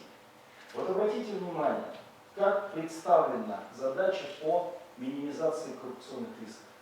Итак, основным инструментом выявления и минимизации коррупционных рисков является их оценка. Даже не специалисту понятно, что что-то тут не так. Мы не можем минимизировать риски путем их оценки. Оценка – это всего лишь процесс, причем процесс подготовительный. Что же в результате, коллеги? Как вы знаете, очень многие государственные органы и учреждения разработали для себя карты коррупционных рисков. Я вам покажу только некоторые, по которым видно. Вот посмотрите, коллеги, если посмотреть первый и второй раздел, краткое наименование коррупционного риска и далее описание возможной коррупционной схемы. То есть, грубо говоря, криминалистическая характеристика коррупционного преступления. Можно ли сказать, коллеги, что вот перечисленные здесь меры по минимизации риска являются эффективными? Не буду анализировать, коллеги, но скажу просто по нашему опыту. Это абсолютно неэффективные, недостаточно эффективные меры. Посмотрим, например, Федеральная антимонопольная служба. Об утверждении комплекса правовых организационных мер по минимизации, опять-таки, риска. И вот посмотрите, опять-таки, эта организация перечисляет виды рисков, затем в мерах по минимизации выявленных коррупционных рисков указывается внедрение принципов, автоматизация процессов, продолжу, принятие подзаконных нормативных актов и так далее. Обратите внимание, по профилактике ничего. Итак, если коротко охарактеризовать вот эти карты коррупционных рисков и все меры, которые реализуются сейчас в государстве по минимизации коррупционных рисков, коротко можно сказать так. Форма, коллеги, победила содержание. Вот сейчас вот очень распространенная ситуация, когда вместо деятельности мы занимаемся ее организацией. Вместо содержательных мер оформляются разные бумажки. Реальной работы по минимизации коррупционных рисков, к сожалению, или ведется на минимальных уровнях с точки зрения эффективности, либо не ведется вообще. Что же делать, коллеги? На мой взгляд, главное – это победить, чтобы заниматься прежде всего содержательной работой по минимизации коррупционных рисков. Еще один негативный пример. Мне позвонили с управления, с нашего правового управления и смехом отправили по Вайберу вот такую, значит, агитку, которая висела в одной из крупных школ нашей республики. Это, разумеется, не правомерный совет. Вы можете посмотреть, я только коротко скажу. Если кто-то из должностных лиц будет применять эту памятку, он сядет. Судимость получится. И посмотрите, договориться о времени передачи взятки в хорошо знакомом вам месте. Ну кто мог такое написать? Это означает, что те, кто составляет не только это, но и множество других антикоррупционных просветительских материалов, они фактически не знают содержательную сторону коррупционных рисков. Им дали поручение: составь памятку или там плакатик. Он и составил как мог, что в интернете нашел. Итак, коллеги, у нас совершенно другой подход. Мы считаем, что наш подход – это именно содержать, акцент на содержание деятельности по минимизации коррупционных рисков. Мы, коллеги, исходим из того, что в нашей концепции эффективной минимизации коррупционных рисков входят 4 основных элемента. Сначала нужно базовое – это антикоррупционное просвещение. Это проведение антикоррупционных просветительских мероприятий по специальной содержательной программе, о которой сегодня я лишь только упомянул.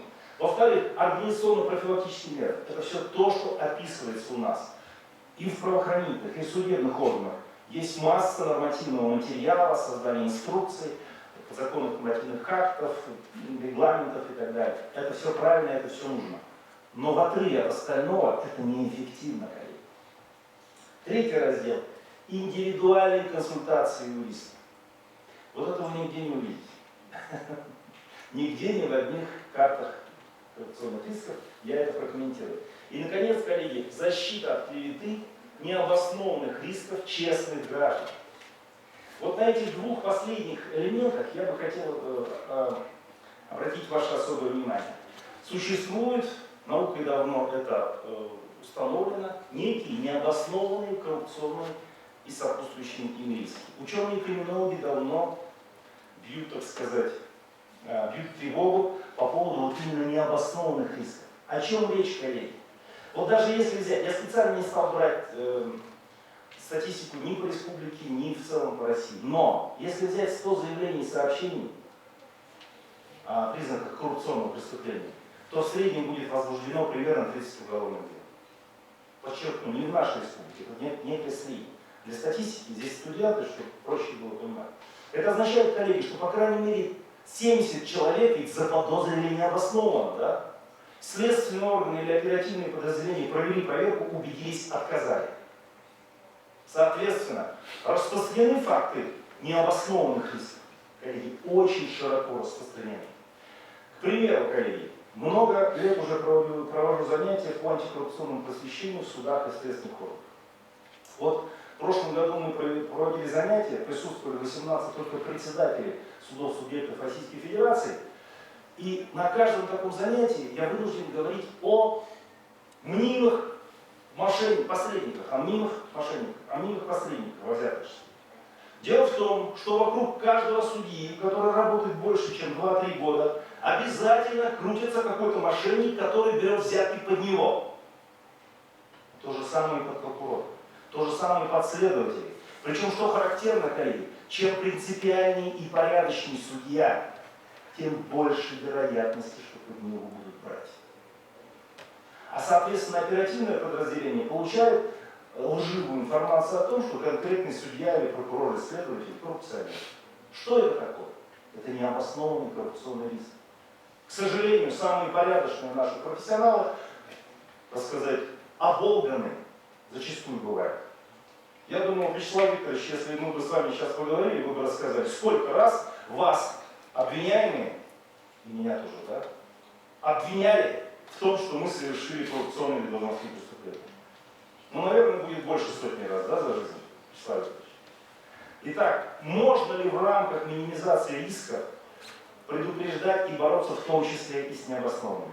Можно и нужно, коллеги. Вот неделю назад в Красноярске провел занятие предупреждение коррупционных и должностных преступлений в правоохранительных органах. Одна из причин большой текучки кадров, в частности в следственных органах, это действительно, коллеги, реальные высокие риски. Мне приходится рассказывать следователям о том, что они ходят по краю. 286-я, провокация взяток, значит, служебный подлог из корыстных полномочий. И вот молодые следователи, я проводил занятия, там человек 40 сидело, молодежь. Я потом пожалел, что я эту лекцию прочитал. Почему? Мне кажется, что я какую-то часть ребят напугал просто. Не мотивировал их к работе. Потому что они впервые осознали, сколько вокруг них рисков. Уголовных рисков. Рисков получить судимость, понимаете? Вот. А мы что говорим в рамках антикоррупционного просвещения часто? Мы говорим о том, что вот преступления коррупционные совершаются, и всегда за них наступает ответственность. Ага. Итак, то же самое практика в медицинских организациях. Обязательно мы перечисляем медико-правовые риски и при этом обращаем внимание, коллеги, посмотрите, вот карта коррупционных рисков медицинских работников. Это мероприятие проводилось в Иркутске, было очень много главврачей. Да, и я обратил внимание, несмотря на то, что вы, уважаемые главврачи, думаете, что самые большие ваши риски это ятрогении, на самом деле больше всего вы рискуете получить судимость за должностное коррупционное преступление. Приходится в этом плане менять их сознание. Вот результат анкетирования, коллеги, я сейчас уже закрываюсь, немножко затянул, да? Результат анкетирования показывает, что только после проведения соответствующих занятий главврачи понимают, каковы их риски. Так вот, коллеги, главное, мы с авторами, двумя профессорами Высшей школы экономики, профессор Мартунцов, профессор Иванов, подготовили вот такую монографию, где обратили внимание на вот эту проблему, на проблему содержательной части антикоррупционного комплайенса. Да? Мы понимаем комплайенс прежде всего как содержательную сторону работы, как реальную работу по профилактике коррупции. И в этом смысле, коллеги, криминалистика оперативного самодеятельности является той обязательной наукой, уважаемые господа студенты. Антикоррупционный комплайенс – это великолепная тема для десятков, сотен диссертаций, дипломных работ и даже кандидатских и докторских исследований, в том числе и в криминалистике. Так вот, коллеги, основная идея, основной подход в рамках проведения профилактических занятий, в частности, в администрации правительства, значит, главы правительства Республики Бурятия, когда проводим занятия вот такие, мы транслируем вот это правило. Откажись, консультируйся, защитись. То есть сейчас, немножко после теории, как это делается в рамках конкретных занятий. Итак, посмотрите, наилучший алгоритм минимизации риска – это в стадии консультации. Дело в том, что если чиновник работает на должности, он не является юристом, он не обязан знать квалификацию преступлений и вообще, как совершаются эти коррупционные преступления. ты хотя бы усомнись. Когда усомнишься, вернее, это же будет просто проведение занятия антикоррупционного просветительства. Итак, усомнись в том, что делается. Организуй встречу с юристом и проконсультируйся. Задай ему вопрос, выполни совет. А вот второй алгоритм, он очень и очень страшный, коллеги. Дело в том, что до 70% всех коррупционных преступлений, которые, например, выявляет и расследует органы Следственного комитета России, это преступления прошлых лет. Это не текущая просто преступная деятельность. Это то, что чиновник совершил 3, 5, 7, 10 лет назад. К сожалению. Так же бывает, Вячеслав Викторович, да? Зачастую. Так вот, и здесь антикоррупционное просвещение, минимизация рисков должна работать в этом направлении. В том числе и защита от необоснованных коррупционных рисков. И как, коллеги, вот эти два алгоритма, огромное количество руководителей, должностных лиц подходят и обращаются, говорят: Юрий Петрович, а я вот грешным делом в прошлом году в декабре подписал акт приема передачи выполненных работ без реального их выполнения. Ну вы же понимаете, Юрий Петрович, мне же голову оторвут, если я их не подпишу. И я говорю, есть коррупционный риск. По меньшей мере 286, вернее не коррупционный, сопутствующий риск. Или 286 или 293. А по практике, мы же знаем, коллеги, что может быть и получение взятки, и все такое. Итак, приходится человеку рассказывать, что он рискует. И далее, пожалуйста, обращайся к юристам, консультируйся. И вот, коллеги, очень важно с научной и с методической точки зрения, говоря о необоснованных рисках, разумеется, ни в коем случае не уходить в две крайности. Во-первых, нельзя создавать негативный имидж правоохранительной судебной системы. Нужно понимать, что риски существуют в любой деятельности, что иногда ошибаются и следователи, и прокуроры, и судьи, что надо воспринимать правоохранительную систему адекватно. Во-вторых, ни в коем случае не допустимы инструкции по совершению преступлений и уклонения от уголовной ответственности за их совершение. А вот некоторые карты коррупционных рисков, коллеги, они фактически описывают преступную деятельность и как совершить и уйти от ответственности. Поэтому вот эта концепция, если коротко, дальше я уже не буду, завершаю. Наша концепция минимизации коррупционных рисков, она, во-первых, претендует на некую эффективность. Давайте отходить от формы и заниматься содержанием.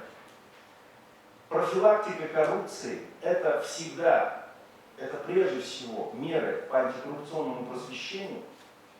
Далее, после мер антикоррупционного просвещения, консультации конкретных людей. Да? Разумеется, меры формального характера, принятие нормативных актов. И, разумеется, в том числе и надо обеспечивать защиту должностных лиц и иных субъектов так, от необоснованных коррупционных и сопутствующих им рисков. К тому же, коллеги, вы обратили внимание, когда проводятся занятия по антикоррупционному просвещению, все спят. Ну, честно говоря, вот не надо делать так. А вот когда ты говоришь, рассказываешь историю о том, что, к сожалению, в отношении следователя, прокурора, судьи возникло подозрение, было возбуждено уголовное дело, а потом оказалось, что человек не виноват, вот это цепляет всех. А еще больше, коллеги, цепляет то, когда начинаешь говорить о том, как защититься от лжи. Потому что на сегодняшний момент каждый присутствующий, должностное лицо и вообще чиновник любого уровня и ранга регулярно подвергается лжи в соцсетях, в средствах массовой информации в интернете. Вот эти клеветнические жалобы и так далее. Кто сейчас дает этим уважаемым нашим честным людям средства и методы защиты от клеветы? Да никаких. Никаких, понимаете. Любой человек может защититься, а должностное лицо нет. И вот мне кажется, вот эти два элемента, они способствуют, во-первых, популяризации мер антикоррупционного просвещения и вообще профилактики коррупции. Во-вторых, они обеспечивают эффективность этих мер. Хватит заниматься формализмом. Пора заниматься содержательной антикоррупционной деятельностью. Спасибо за внимание. Как всегда, блестящий доклад. Спасибо за нарушение регламента. Так, ну и тогда я сразу хочу пригласить нашего заведующего кафедры уголовного права процесса криминалистики, заслуженного юриста Республики Бурятия, кандидата юридических наук Карамаева Юрия Владимировича. Тема доклада «Взгляд на остров Сахалин» Антон Павлович Чехов с криминологических позиций. Очень интересная тема. Уважаемые наши гости, мы вас ждем о 16:30. Татьяна Евгеньевна, 16:30 здесь же, на фото на этаже. Уважаемые участники конференции, на первый взгляд возникнет вопрос, почему такая тема, причем тут Чехов и остров Сахалин, его работа. Я думаю, нашим студентам, ну и вообще приглашенным, не выскажу никакого секрета, что многие наши студенты, выпускники, как бакалавры, так и магистры, зачастую выбирают темы дипломных проектов, выпускных проектов по нашей кафедре, в том числе и по криминологическим темам. Сегодня у наших современных студентов очень широкий выбор, богатый выбор получения информации. Век социальных сетей, век интернета, век оцифрованной литературы. Нет проблем, да, не стоит вопрос стоять в библиотеке за какой-то редкой книжкой и так далее. Что касается непосредственно сегодняшней моей темы,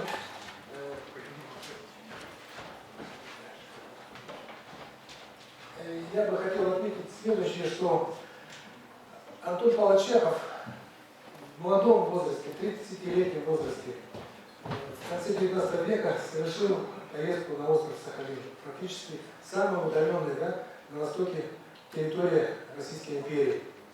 Несмотря на то, что он уже был известен как писатель коротких рассказов, пьес, но еще не было больших таких работ, по окончании, по результатам поездки, Антон Павлович Чехов издал такую научно-документальную, наверное, работу «Остров Сахалин».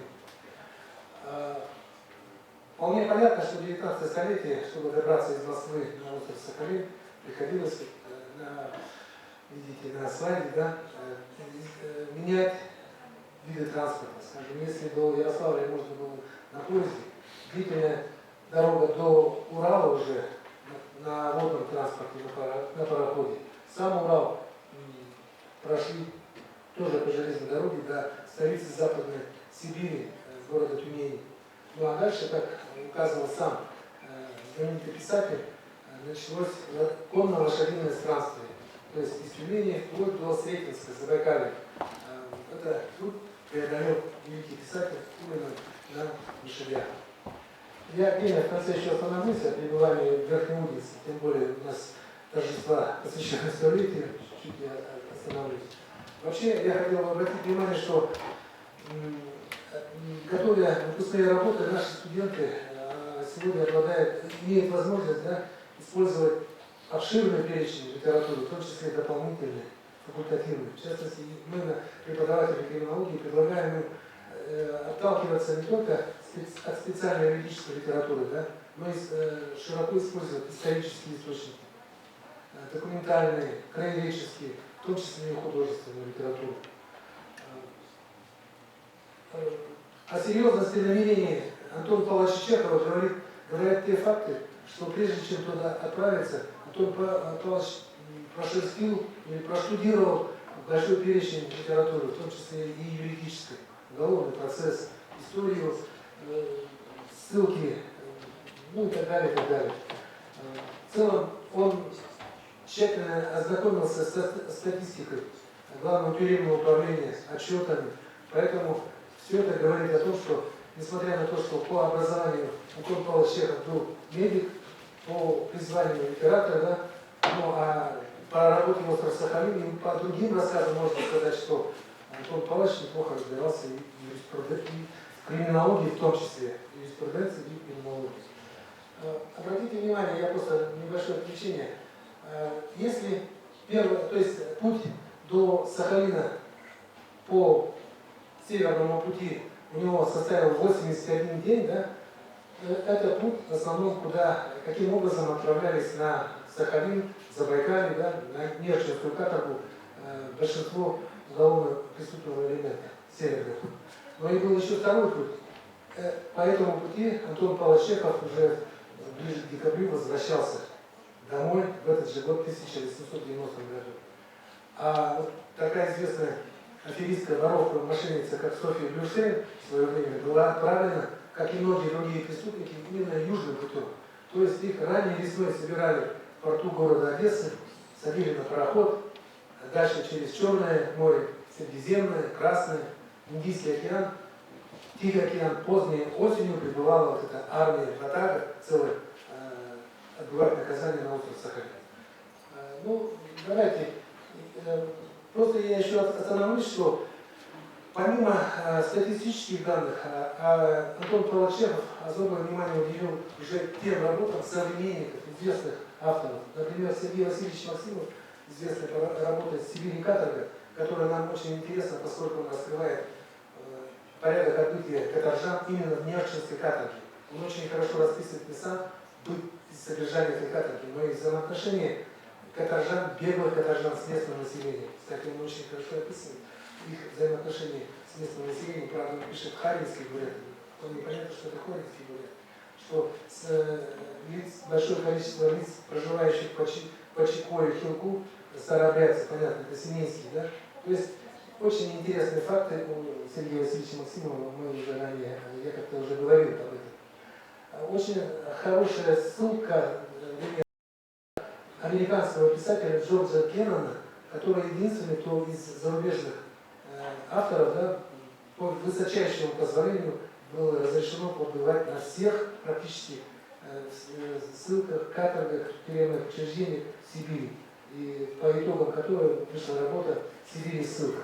Все это воспринимал внимательно Антон Павлович Чехов, прежде чем отправиться на сам остров Сахалин.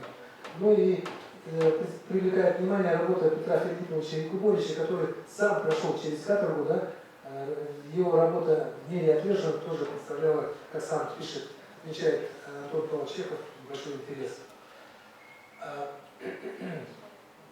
Время, выбранное Антон Павлович Чеховым поездки на остров Сахалин, как раз совпало в конце 19 столетия, шли жаркие споры по поводу оставления, реформирования или же полностью исключения ссылки и каторги как вида наказания из перечня.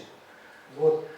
К сожалению, к первой группе ученых относились вот непосредственно Николай Степанович Таганцев, да, профессор Санкт-Петербургского университета, один из авторов проекта указа о ссыльных, и большая группа ученых Полянский, Есипов, Ивангулов и так далее.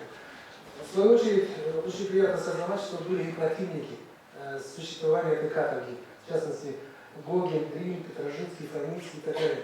Они прямо указывали, что существование ссылки и каторги, особенно с перенесением, как они подчеркивали, нравственного яда далеко на восток, приносило больше негативных явлений, как для местного населения, в целом для страны, и в целом для распространения преступности. То есть концентрация в одном месте большого количества уголовно-преступного элемента к хорошему не приводит. Я к чему это говорю и подчеркиваю, да, на страницах юридической литературы уже который год появляется предложение наших коллег с Рязани, с Санкт-Петербурга о том, что увеличить количество наказаний, не связанных с лишением свободы, и вернуть в перечень уголовных наказаний в 21 столетии ссылку как вид наказания. Активный противник этого предложения Александра Николаевна, наши коллеги, борется, постоянно выступает против и так далее, на всех конференциях. Поэтому большой респект. Ну а что касается Антона Павловича Чехова, действительно... Так, каторжанская лагерная тематика действительно некогда закрытая, постепенно становится объектом исследований не только ученых-пенитенциаристов, да, и криминологов, но и представители передовой интеллигенции, в частности писатели, стали обращать на это внимание.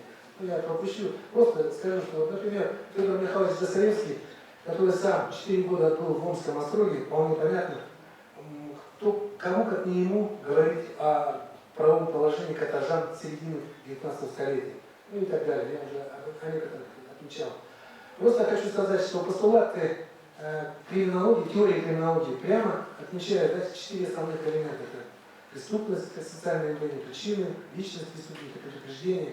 Так вот, все эти аспекты мы можем рассмотреть в структуре работы Антона Павловича Чехова именно остров Сахалин. В частности, 21 глава, да, прямо говорит о чем? О нравственности исследованного населения, о той преступности не только, которая совершается там, на Сахалине, но и в целом за какие виды преступления. Хорошее рассуждение, пространное рассуждение Антона Павловича Чехова по наказанию и о проблемах смертной казни. Что касается главы 16-17, здесь мы видим те социальные явления, которые не являются преступлениями, но они подталкивают, это алкоголизм на Сахалине, проституция и ряд других вопросов. Я не буду также останавливаться на изысканиях Александра Николаевича Радищева, но просто скажу, что он, также не являясь юристом, являясь общественным деятелем, да, который больше известен по работе путешествий из Петербурга в Москву, был приговорен к теме второй смертной казни. Последующее, правда, это наказание было снижено, да? Он 10 лет отбыл ссылки в Иркутской губернии в Илимске. Так вот, он для криминологии сделал важное, да? Он как один из основоположников русской дореволюционной криминологии прямо говорил о том, что особенности статистических, социальных закономерностей необходимо учитывать для законотворчества. Что касается Антона Павловича Чехова, он практически, если внимательно почитать эту работу, использует частно-криминологические методы. Какие? Описание, наблюдение, причем включенное наблюдение внутри, да, на самом Сахалине. Это интервью, беседы, статистические учеты и так далее. И так далее. Вот небольшая стат-карточка, да. Кстати, Антон Павлович Чехов, запомнил за 3 месяца, да, более 10 тысяч этих карточек, практически обошел большинство этих пунктов. Интересный момент, допустим, он отметил, что чаще всего имена у каторжан были Иван и Василий, а фамилии не помнящих, беспрозванных и безбожных. Вполне понятно, что основной костяк это бродяги, беглецы, неоднократно судимые и так далее. Ну и так далее. Да, дальше. Что касается характеристики личности осужденных, он, конечно, не давал такую характеристику, как современная, да, типология, классификация личности преступника. Но как знаток человеческих душ, он очень хорошо описывал непосредственно каторжан. И небольшое замечание по Софии Блюшель, да, Сонька «Золотая ручка», ей он в работе посвятил всего лишь маленький абзац. И он действительно удивлялся, как эта маленькая, худенькая, уже сидеющая женщина с понятным старушечьим лицом, да, могла очаровывать надзирателей. До этого у нее было 3 удачных побега со ссылки с материковой России. Последняя удачная ссылка с Иркутской губернии, деревни Ушки. Как она могла влюбить в себя не только охрану, да, но и контролирующих эту охрану. То есть вот такие моменты. Дальше. Ну и в заключение, наверное, скажу, что действительно, мы все прекрасно понимаем, что представители передовой интеллигенции, в том числе и писатели, да, всегда были эталоном, всегда были примером не только для населения, да, но к их взглядам, их работам прислушивалась сама власть самодержавия. И вот остров Сахалин, как по прошествии своем, наверное, определил поездку известных юристов, таких как Дмитрий Андреевич Дриль, криминолог известный, начальник главного тюремного управления Соломон, в командировку, то есть проверить, насколько правдиво описана каторга из-под пера Чехова. И они действительно убедились, что это совершенно верно. И в конечном итоге в докладе на имя министра Муравьева они доложили, что... То есть это все предопределило появление указа 12 июня 1900 года, да, о реформировании сибирской ссылки. А в последующем появление нового именно закона об условно-досрочном освобождении. Вот у нас Александр Николаевич пишет диссертацию, да, я думаю, она обязательно указывает истоки, корни, откуда это пошло, да, и так далее. Ну и, как я уже говорил, в заключение хочу такой момент сказать. На улице Ленина, на Арбате, да, у нас с 2013 года стоит памятник. В сентябре, когда начинают читать уголовно-исполнительное право, ну, лет 5, 7, 10, может, назад, я говорил нашим студентам, потоку всему, говорю, кто мне скажет, почему памятник стоит у нас на центральной улице, и что написано на табличке, я тому поставлю зачет сразу, в сентябре уже, говорит, да. Но года 2-3 никто так и руки не поднимал. Правда, начинали искать в интернете, на самом деле. Действительно, благодарные потомки, да, в городе Улан-Удэ действительно Антону Павловичу Чехову поставили памятник, потому что он, как ни один из многих, хорошо оценил наш город. Да? Всего лишь 3 строчки, 3 слова. Верхнеудинск, миленький городок. Почему? Да потому что пока он пересекал Западную Сибирь, он прямо так говорил, дорогу через Западную Сибирь он назвал самое безобразное во всем свете. И сравнил путешествие по ней с тяжелой затяжной болезнью. Ну и в заключение хочу сказать, Антон Павловичев говорил о том, что неоднократно, что медицина – это моя законная жена. Литература – это любовница, да? Когда надоедает одна, ночует другой. А криминология, юриспруденция здесь будет кто? Вот так это небольшое. Спасибо за внимание. Юрий Владимирович, огромное спасибо за такой интересный творческий доклад. Всегда интересно слушать ваши результаты научных изысканий, причем в архивах, по мировой художественной литературе. Вот. И мы сейчас перемежать будем доклад с практиками. Пожалуйста, приглашается Ратнаев Борис Леонидович, прокурор управления по надзору за уголовно-процессуальной оперативной деятельностью прокуратуры Республики Бурятия. Практика выявления сразу требований о взыскании основательного обогащения с граждан, получателей похищенных безналичных денежных или почных. Актуальная тема. Уважаемые участники криминологических чтений, благодарю в первый раз за возможность выступить на этой площадке и поделиться опытом работы по противодействию киберхищениям. Развитие цифровых технологий, помноженное на доверчивость наших граждан, спровоцировало лавинообразный рост мошенничества. Комфортный доступ к банковским услугам, предоставляемым широким слоям населения, имеет обратную сторону в виде многомиллионных хищений. В минувшем году их доля в общем массиве составила почти треть. Жертвами интернет-преступников стали свыше 2500 жителей региона. Ущерб превысил миллионов рублей. Основными инструментами злоумышленников остаются приемы социальной инженерии. Ими активно используются средства анонимизации и технологии подмены абонентских номеров. Применяются трансграничные схемы, система логических бомб. В связи с чем расследование таких преступлений, носящих, а это следует признать, интеллектуальный характер, представляет существенную сложность. В связи с этим нами активно используются любые законные возможности к противодействию этому злу. Анализ большинства преступлений свидетельствует о том, что при получении доступа к банковским счетам граждан мошенники выводят денежные средства через счета посредников и оперативно их в дальнейшем обналичивают, либо выводят на криптовалюты. В большинстве случаев органами расследования указанные посредники, так называемые брокеры, устанавливаются. Как правило, они дают показания о продаже зарегистрированных на себя банковских карт третьим лицам и отсутствие осведомленности о совершении какого-либо преступления. Очевидно, что в криминальном бизнесе, основанном на телефонном мошенничестве, брокеры играют важную роль. Несмотря на то, что такие лица не всегда привлекаются к уголовной ответственности ввиду объективной невозможности доказывания их умысла на хищение, это не освобождает их от возмещения ущерба, что и заложено нами в основу привлечения к гражданской ответственности. В силу Гражданского кодекса лицо, которое неосновательно получило имущество, обязано возвратить потерпевшему все доходы, которые оно извлекло. В связи с тем, что потерпевшие не всегда осведомлены о своих правах, прокуратура республики разработано типовое исковое заявление о взыскании неосновательного обогащения с граждан, получателей похищенных денежных средств. А для информирования потерпевших мы разработали протокол разъяснения права на предъявление гражданского иска. Указанные документы направлены для применения в органы расследования.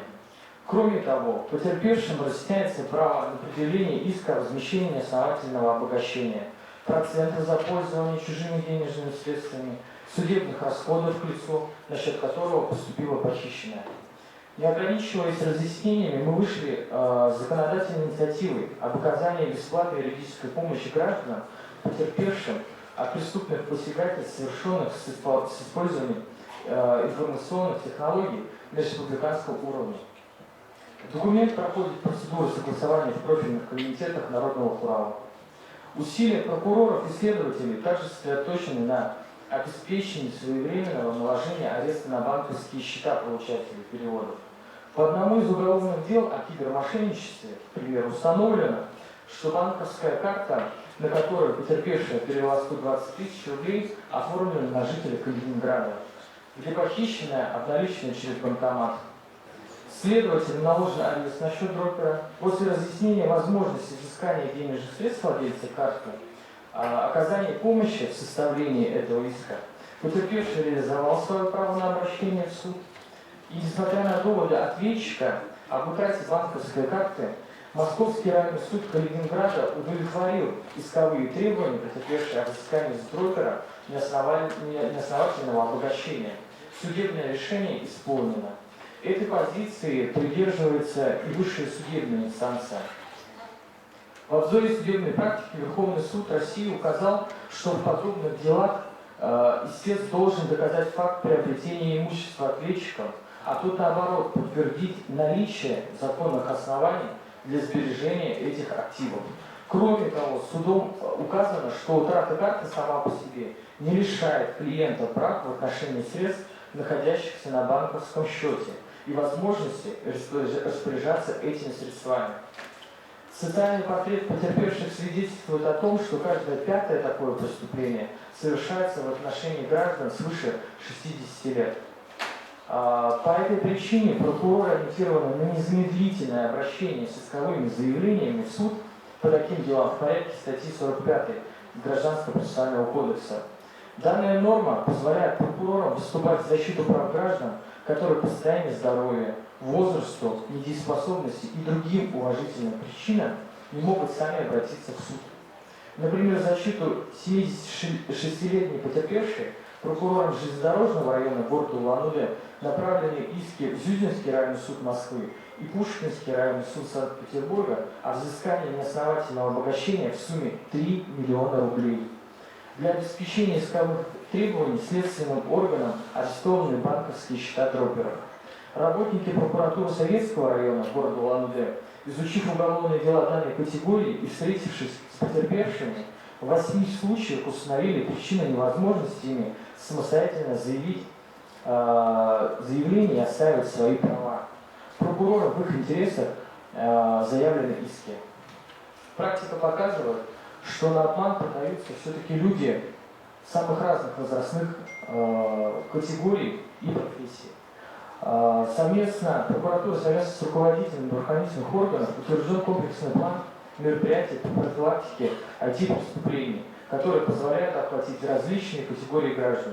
В соответствии с ним информационные сводки профилактического содержания еженедельно размещаются в группах социальных сетей и мессенджерах. В них освещаются способы совершения посягательств, правила защиты от телефонных мошенничеств и других криминальных деяний. Организована аудиотрансляция объявлений тематического характера в общественном транспорте, торговых центрах и магазинах, прокат видеороликов в кинотеатрах перед сеансами. С целью правового информирования граждан изготовлены памятки о распространенных способах обмана, а также разработан тест, который размещен в социальных сетях. Мы взаимодействуем с активистами 23 школ, членами детского общественного совета при уполномоченном по правам ребенка республики. На уроках финансовой грамотности рассказали им о безопасности в интернет-пространстве и киберхищениях, заручились их поддержкой и предлагали для дорожного отношения к звонкам о помощи среди родственников и сверстников. На фоне принятых мер в текущем году в общем массиве интернет-мошенничеств доля покушений возросла вдвое, именно покушений. А это значит, что мошенникам не удалось похитить деньги граждан и свидетельствует о росте осведомленности о преступных методах.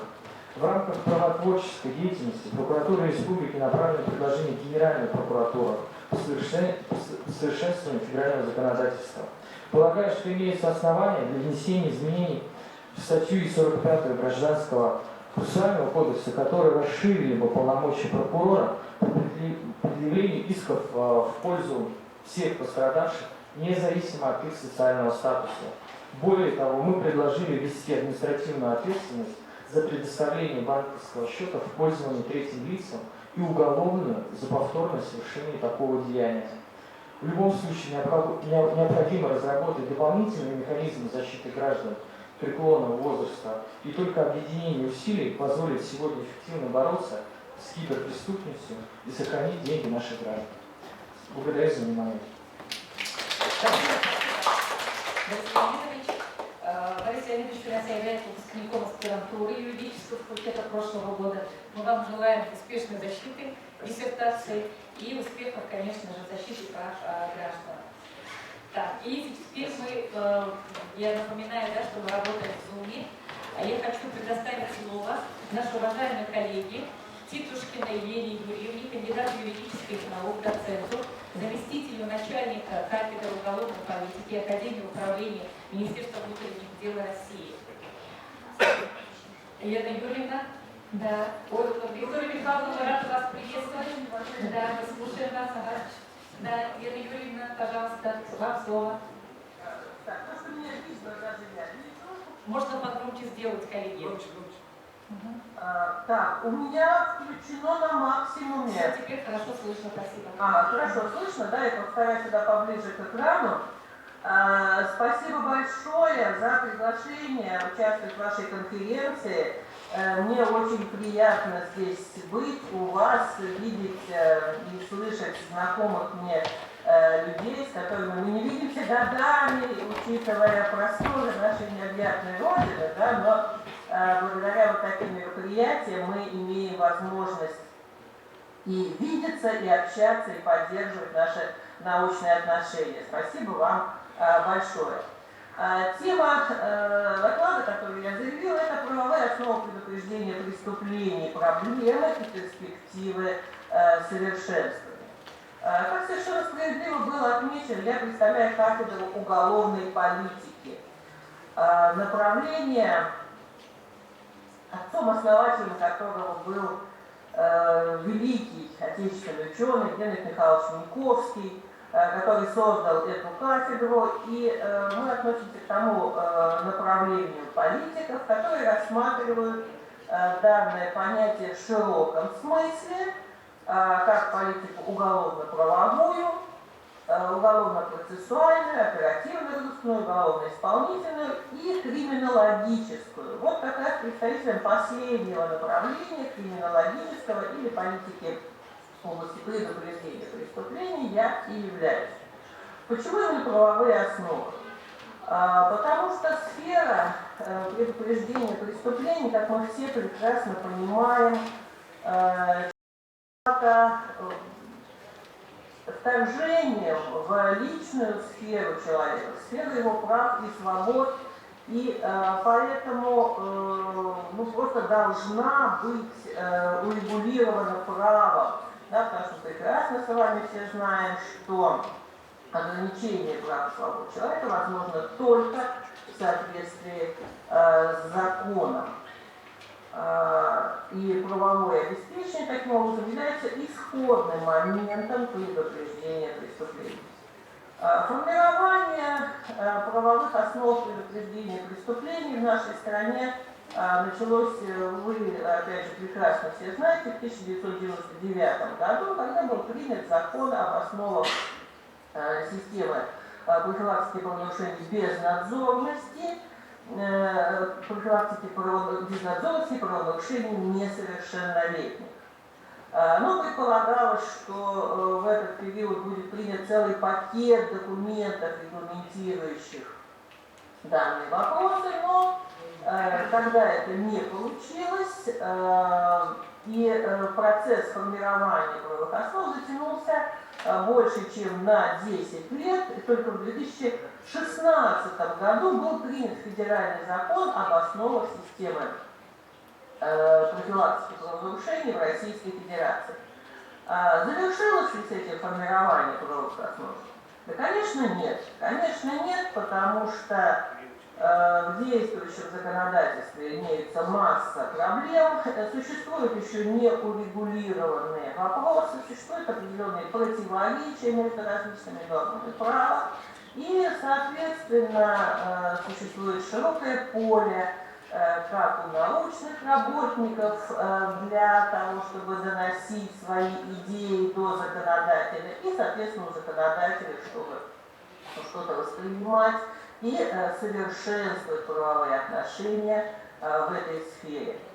Лимит времени не позволяет мне, конечно, остановиться на всех проблемах, которые мы видим в данной области. Я обозначила для себя 3 момента, о которых бы мне хотелось сказать. Первый момент – это правовое закрепление системы субъектов. Ну, позволю себе терминологию, которую указывает в законе, субъектов профилактики. Хотя, в общем-то, наверное, самая большая проблема, которую породило законодательство, это проблема соотношения предупреждения и профилактики, которая в законе понимается совсем не так, как это понималось в науке. Но оставим это за рамками дискуссии. А вот то, что волнует, конечно, всех. Система субъектов. Кто у нас является субъектами профилактики правонарушений? Закон, как известно, рамочный, то есть закрепил все вопросы, касающиеся этой сферы, в самом общем виде.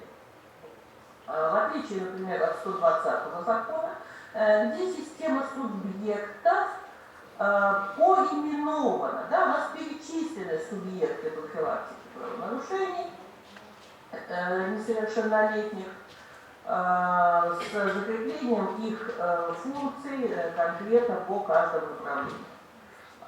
182 закон по родовому признаку определил субъекты, выделил только 2, поименовав их. Это прокуратура и следственные органы Следственного комитета. Остальные все объединены по родовому признаку. Это органы исполнительной власти, федеральные органы исполнительной власти, органы государственной власти субъектов федерации и органы местного самоуправления. Ну, в этом, я считаю, есть определенные преимущества. Ну, например, при создании нового органа, федерального органа исполнительной власти, как это было, например, при создании Национальной гвардии, это не требовало изменения закона 182. Любой новый орган, который подпадает под категорию федеральный орган исполнительной власти, автоматически рассматривается как субъект профилактики, и это большой плюс действующего закона. Но есть и минусы. Ну вот, например, венчает, получается, систему субъектов именно органы исполнительной власти, федеральные органы исполнительной власти. Если мы с вами посмотрим на зарубежный опыт, у нас есть очень неплохой опыт закрепления вопросов организации профилактики, например, в Республике Беларусь, где закон был принят первый в 2008 году, сейчас уже 2-й закон действует в этой области. Но и в том и в другом законе система субъектов замыкалась на главу государства. И замыкается в настоящее время на главу государства. И непосредственно в законе прописаны полномочия президента Республики Беларусь в области профилактики правонарушений. Ну, совершенно очевидно, что такое правовое закрепление, оно придает решениям в области профилактики большую весомость, больший авторитет, если угодно, и, соответственно, большее стремление, желание выполнять соответствующие решения. Дальше, вот то, что касается тех субъектов, которые поименованы. Сами сотрудники следственных органов обращают внимание, что закон несколько ограничивает возможности Следственного комитета в осуществлении профилактической работы. Ведь в законе написано, что субъектами являются только следственные органы Следственного комитета. Нам, опять же, прекрасно известно, что достаточно хорошо разработана теория экспертно-криминалистического предупреждения преступлений. Помимо этого, в системе Следственного комитета существует и образовательная организация. Ну, совершенно очевидно, что любая образовательная организация, она тоже является субъектом профилактической деятельности, поскольку ну, как минимум готовить кадры для соответствующей работы. А вот в отношении Следственного комитета мы видим такое не совсем оправданное ограничение, которое тоже требует своего разрешения. Это только небольшая часть тех проблем, которые касаются закрепления субъекта. Второй момент, о котором я бы хотела сказать, и который тоже очень волнует и является важным не только для научных работников, но и для практических, это виды профилактики. Мы прекрасно знаем, что закон закрепил только два вида профилактики, это общая и индивидуальная. При том, что на стадии проектной предполагалось и предлагалось закрепить специальную профилактику и профилактику виктимологическую. Но совершенно очевидно, что нельзя одними и теми же методами воздействовать на потенциальных преступников, на потенциальных жертв. Но несчастная жертва, как у нас оставалась всегда без должного внимания, так она и осталась. Да, в нескольких статьях закона упоминаются потерпевшие, реальные, потенциальные потерпевшие, но вот в качестве самостоятельного вида почему-то не удалось ввести соответствующую норму, хотя, я еще раз повторюсь, она была сформулирована и находилась в той же статье, которая выделяет в настоящее время общую и индивидуальную профилактику. Почему-то также не удалось закрепить такой вид профилактики, как профилактика специальная. В законе мы несколько раз встречаем понятие «специальные меры профилактики». Ну, аудитория прекрасно понимает, что основанием для выделения какого-то вида чего бы то ни было являются особенности. В данном случае у нас имеются особенности по всем элементам системы. В специальной профилактике специальный объект воздействия, да, это лица, которые подвергаются мерам, привлекаются к мерам соответствующей ответственности или в отношении которых осуществляются меры оперативно-розыскного или уголовно-процессуального характера. Специфическим является субъект, и субъекты прямо перечислены в законе, это правоохранительные органы, и специфическим является содержание деятельности по профилактике, то есть реализация мер уголовно-правового, уголовно-процессуального, уголовно-исполнительного, оперативно-розыскного характера и мер административно-правовой ответственности. То есть налицо все признаки, позволяющие выделить данный вид деятельности, самостоятельную вид профилактики, специальную профилактику. И это именно тот вид, который важен для правоохранительных органов, поскольку он определяет их место в системе профилактики. Я думаю, не для того не будет секретом, если я скажу, что в общем-то 90-е годы, тяжелые 90-е годы, когда один на один с преступником, по большому счету, остались только правоохранительные органы, и функция профилактики, она легла в основном на плечи правоохранительных органов, прежде всего Министерства внутренних дел. Но и так, собственно, и пытаются говорить, что вот у нас МВД основной субъект профилактики, что говорится, если у нас руководителем правительственной комиссии по профилактике правонарушений является министр внутренних дел. Но, опять же, это совершенно очевидно для научных работников как минимум, что основными субъектами являются те, кто имеет возможность оказывать воздействие на максимальное количество причин преступности, а правоохранительные органы ограничены в этом как раз возможностями тех отраслей законодательства, которые я уже упомянула. И последний момент, завершая свое выступление, я только упомяну о третьей проблеме, которая касается отсутствия норм об ответственности в 162 законе. И высказать предположение, что не является ли как раз вот этот момент той проблемой, которая мешает быть профилактике правонарушений максимально результативной. Благодарю вас за внимание. На этом я бы хотела закончить свое выступление. Если у меня будут какие-то вопросы, я готова на них ответить.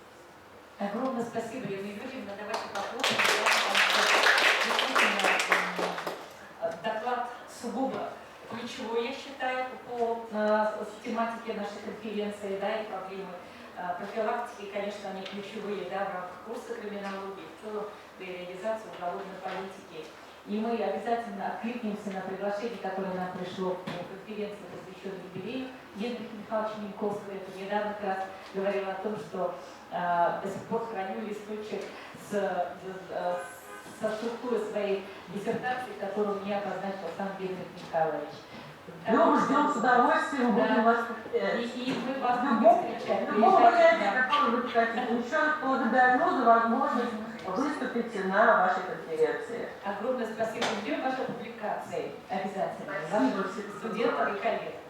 Ну и я напомнить хочу, коллеги, что у нас конференция-то молодежная. Каждый год принимает участие все наши студенты, которые изучают и криминологию, и другие уже, которые изучили. Но самое главное, что она у нас проходит в виде конкурса. Вот. И победитель нашей конференции приглашается всегда на пленарное заседание. Да?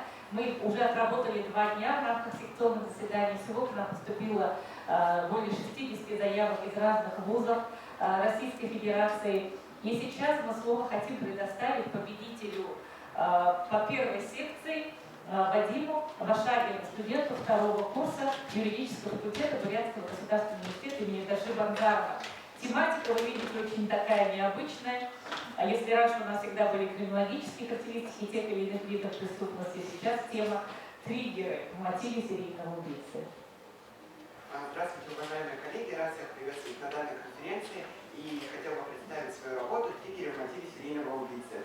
В данной работе рассматриваются мотивы серийных убийц, связанных с совершением преступлений по статьям 105, 110, 131 и 132 Уголовного кодекса Российской Федерации. А именно, какие триггеры могут способствовать резкому изменению состояния, из-за которого они совершают свои преступления.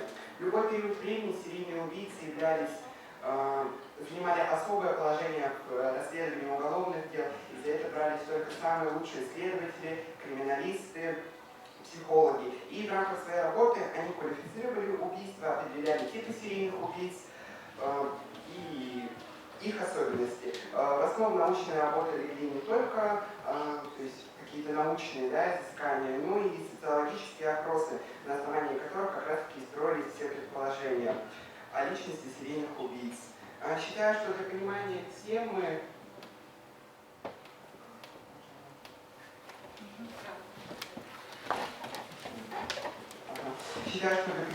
темы было бы необходимо дать определение понятия серийный убийца, которое было сформулировано Робертом Реслером и признано в мировой науке. Серийный убийца – это преступник, который совершает не менее 3 убийств более чем за 30 дней с периодами эмоционального охлаждения, причем мотивация чаще всего базируется на достижении психологического удовлетворения убийцы. Прежде чем давать характеристику серийных убийц и их жертвам, способу, месту совершения, необходимо разобраться, что такое триггер и как он влияет на серийных убийц. Является так называемым эмоциональным периодом покоя. Между их преступлениями могут проходить часы, месяцы или годы. При этом убийца каждый день ждет момента, чтобы совершить насилие над своей жертвой. В криминологии данный толчок, который вызывает сильное эмоциональное состояние, называют триггером. Определение данных триггеров способствовало бы тому, что была возможность предотвращать серийные убийства, информировать об этом население, быстрее находить преступника. И самым страшным, по мнению криминалистов, является то, что природа серийных убийц до сих пор непредсказуема. Сегодня это может быть маленький ребенок, как у Михаила Бирюкова, а завтра женщина, которая ведет разбойный образ жизни, как в случае ангарского маньяка. Проводя социологический опрос среди различных групп населения, им был задан вопрос: как вы думаете, легко ли узнать серийного убийцу в обществе? 91% ответили ответили, что нет, это невозможно. 8% были уверены в своих силах и сказали, что да. И 1% участников сказал, что серийных убийств в России не существует и никогда не существовало.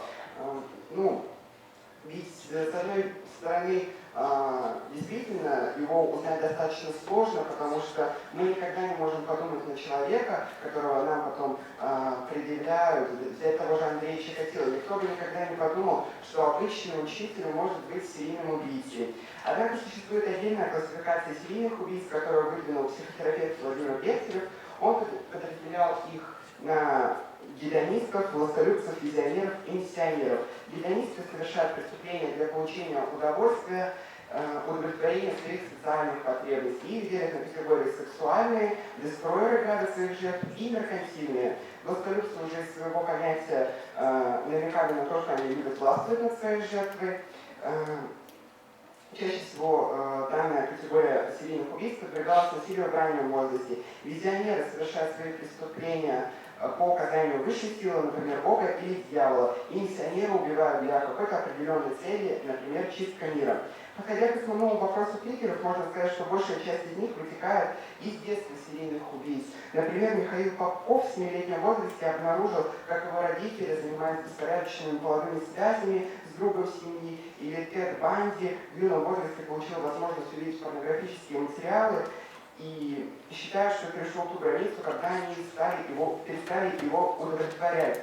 А в случае Павла Шувалова, который известен как любитель колготок, который ходил в детских колготках до подросткового возраста, из-за чего был унижен одноклассниками, и его колготки были разорваны в паховой области, впоследствии это стало его триггером, и всех жертв, которые он убивал, были девушки в колготках, которые он их разрывал и надевал на голову. Если обратить внимание на историю Андрея Чикатило, то можно заметить его болезненное детство, из-за которого он подвергался постоянному насилию со стороны своего отца. Из большинства историй маньяков можно сделать вывод, что большая часть из них получили психологическую травму на сексуальной почве, но также есть отдельные случаи физического и психического насилия. Но при этом нужно сказать о региональном аспекте, а именно про нашу республику. Ведь у нас тоже существовали серийные убийцы, большую часть из которых приговорили к пожизненному заключению. Самым страшными маньяками Бурятии считали Олега Заикина из поселка Заиграева, которого прозвали Уфимским Чикатило. Он оправдывает свои преступления тем, что во время того, как служил в армии, подвергся сексуальному насилию, и его триггером стали выступать женщины в форме. Если говорить дальше, то это Кикашбек Аранбаев, уроженец Киргизии, более известный как поедающий половые органы, совершил не менее 5 преступлений с лишением жертвы половых органов. И считаю, что основная причина его преступлений – это запах, который исходит от половых органов. В детстве он также подвергался насилию со стороны отца, который как раз-таки таким образом издевался над ним. И Геннадий Лолитин, уроженец Хорецкого района, более известный как Гена Червяк, с 1989 года находился в розыске на протяжении долгого периода времени. Естественно, также по статье изнасилования, и в раннем возрасте он увидел, как на его глазах его отчим изнасиловал его родную сестру, и вот это тоже сыграло для него триггером в будущем. В рамках данной работы я попытался приблизить к пониманию того, что движет серийными убийцами и какие факторы могут сформировать девиантное поведение. Феномен серийных убийц не изучен до конца, но наука не стоит на месте и продолжает свое развитие в актуальных направлениях. Необходимо продолжать работу по классификации и изучению преступлений данного рода, так как правильное понимание их может сократить количество серийных убийц, а самое главное, при сокращении числа серийных убийц мы можем добиться того, что будет сокращено количество жертв как взрослого возраста, но самое главное детей, которые являются нашим будущим. Спасибо за внимание.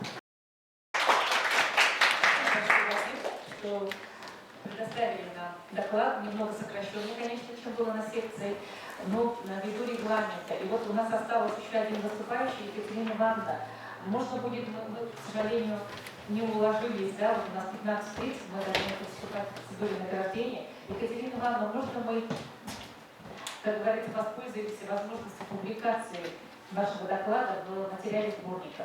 Или же коллеги выслушают буквально на 5 минут? Давайте так, да?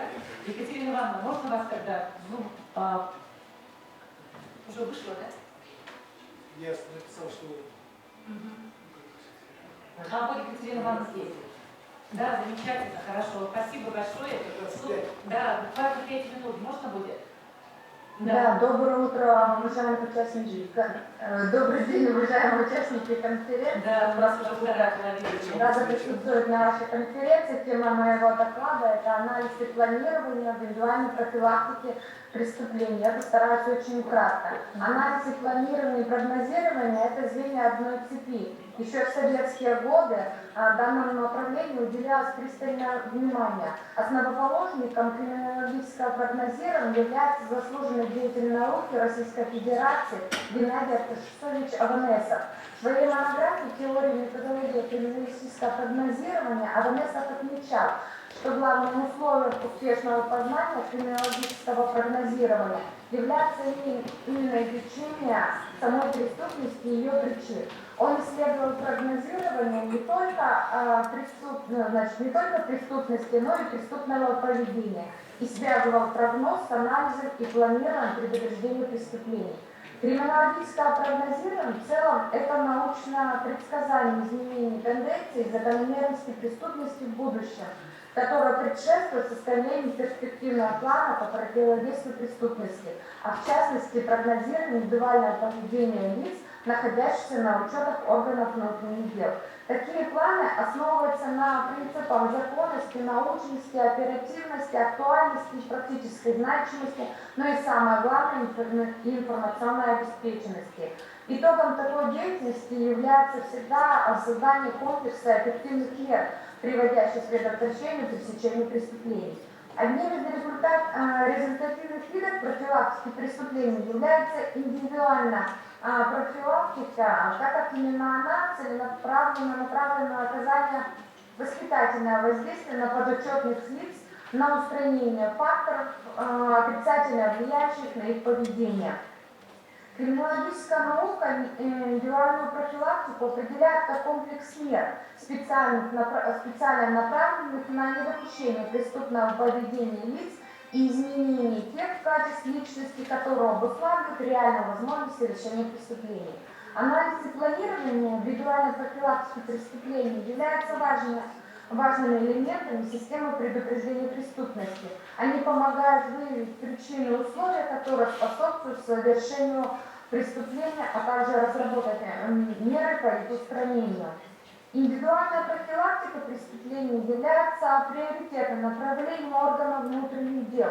Деятельность полиции, сотрудников вопросов профилактики обусловлена, как мы все знаем, федеральным законом от 2016 года номер 182 и приказом МВД России от 2006 года номер 19. Ключевым субъектом индивидуальной профилактики можно смело отнести подразделение органов внутренних дел, а именно участковых полномоченных полиции, сотрудников по делам несовершеннолетних и инспекторов по осуществлению административного надзора. Для достижения положительного результата в осуществлении индивидуальной профилактики сотрудники используют превентивные возможности действующего законодательства, обеспечение неотвратимости наказания за преступление двойной превенции, адекватное реагирование на административное правонарушение, которое могут перерасти в преступления. Индивидуальная профилактика невозможна без прогнозирования преступного поведения. Сотрудники полиции, которые осуществляют индивидуальную профилактику, неизбежно сталкиваются со сложной проблемой прогнозирования поведения конкретного человека в будущем. Такое прогнозирование задача большой сложности, решаемая на основе оценки всей совокупности внутренних и внешних факторов. Информация о прошлом и настоящем личности, социальных связях и ближайшем окружении, ведущих мотивов его поведения, нравственных качеств является основой прогноза его будущего поведения.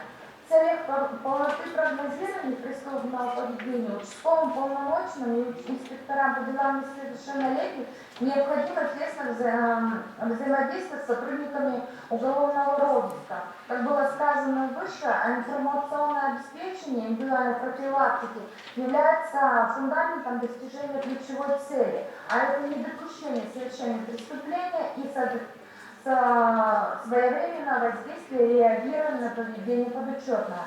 Информация о ситуациях, в которых лицо склонно к совершению преступления, становится зависимой от ряда криминогенных обстоятельств, зачастую лежит на поверхности. Данное обстоятельство при надлежащей работе сотрудников, осуществляющих индивидуальную профилактику, служит основанием для составления конкретной программы мероприятий индивидуальной профилактики. Однако скрытые криминогенные процессы, которые протекают внутри и вокруг лица, склонных к совершению преступления, можно выявить только с применением специфических методов оперативной работы. Мы полностью разделяем точку зрения доцента кафедры уголовной политики Ищука Ярослава Григорьевича, который, исследуя профилактические возможности оперативно-розыскной деятельности, приводит к выводу, что оперативно-розыскная профилактика – это основано на законах и урегулированная ведомственными актами научно обоснованная деятельность, проводимая оперативными подразделениями, заключающаяся в комплексном применении гласных и негласных оперативно-розыскных деятельностей с целью сбора значимой информации, необходимой для установления причин и условий преступления, установления лиц, от которых можно ожидать совершения преступления с целью оказания на них индивидуального профилактического воздействия, а также обеспечения безопасности граждан, которые подлежат защите от преступных посягательств. Кроме того, перспективным направлением информационного обеспечения индивидуальной профилактики мы видим использование современных технологий, таких как система видеонаблюдения, система распознавания лиц, система сбора данных, система мониторинга для обработки и получения информации с помощью искусственного интеллекта. Использование технологий больших данных, искусственного интеллекта для сбора данных, которые собираются из различных источников, таких как социальные сети, поисковая система, интернет-магазины и так далее, будет способствовать более точным прогнозам возможного преступного поведения подотчетных лиц. Эти данные могут обрабатываться с помощью алгоритмов машинного обучения, чтобы выявить скрытые закономерности и сделать прогнозы на основе этих данных. Но если коротко, это все. Значит, мой доклад закончен. Очень было приятно поучаствовать на вашей конференции. Спасибо большое, Екатерина Васильевна. Просим, чтобы вы до конца июня нам направили свои научные статьи на публикацию. Все, спасибо. Да, всегда у нас будет РИНС, вот, и где-то осенью мы вам вышлем уже печатный вариант. Все, спасибо, до свидания. До свидания. Но я не хочу, чтобы уходили из Зума. У нас тут, коллеги, подключены представители Калмыцкого государственного университета. Я с удовольствием предоставляю слово декану юридического факультета управления права Виктории Михайловне Ромадиковой и Аксеновой Илье Чудеевичу, председателю Совета ветеранов прокуратуры. Вот мы буквально в апреле месяце были в гостях также на совместной с прокуратурой конференции «Сообщество чтения». Поэтому очень рада вас видеть.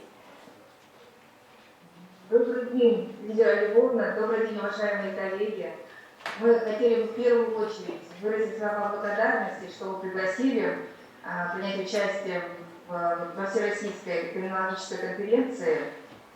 Мы послушали, было очень-очень интересно.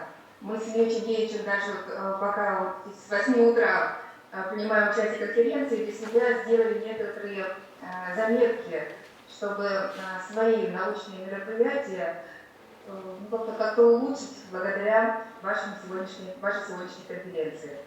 И также хотели бы выразить благодарность еще раз, Елена Львовна, вам и Николаю Будаевичу, что действительно 18 апреля, когда у нас проходили наши совместные чтения, вы приняли участие в наших мероприятиях. Спасибо. Я хотела бы также слово предоставить Илью Чудеевичу. Он является председателем Совета ветеранов прокуратуры Республики Калмыкия. И действующим также преподавателем, доцентом кафедры уголовного права процесса. Я рад видеть, слышать у вас. Сейчас Николай Дмитриевич освободился, сказал, что не видел знакомые лица, посмеялись немножко. Друзья, значит, смотрите, я по поводу конференции сейчас пока еще не буду говорить, потому что Петр Михайлович уже сказал.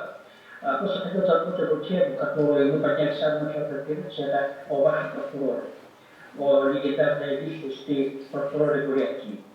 Мы, в принципе, остальном, может быть, от вас, но вы провели уже третью конференцию, называется научно-практическая национальная конференция, называется «Соборческие чтения», о чем рассказала Виктория Михайловна, присутствовали вот в этом году, на этой конференции присутствовали 10 регионов юга, субъекты, значит, Юга России, так называемые ветераны прокуратуры Юга России. Ну и вот Бурятский государственный университет, Эльвира Львовна и Николай Николаевич, вам большое спасибо.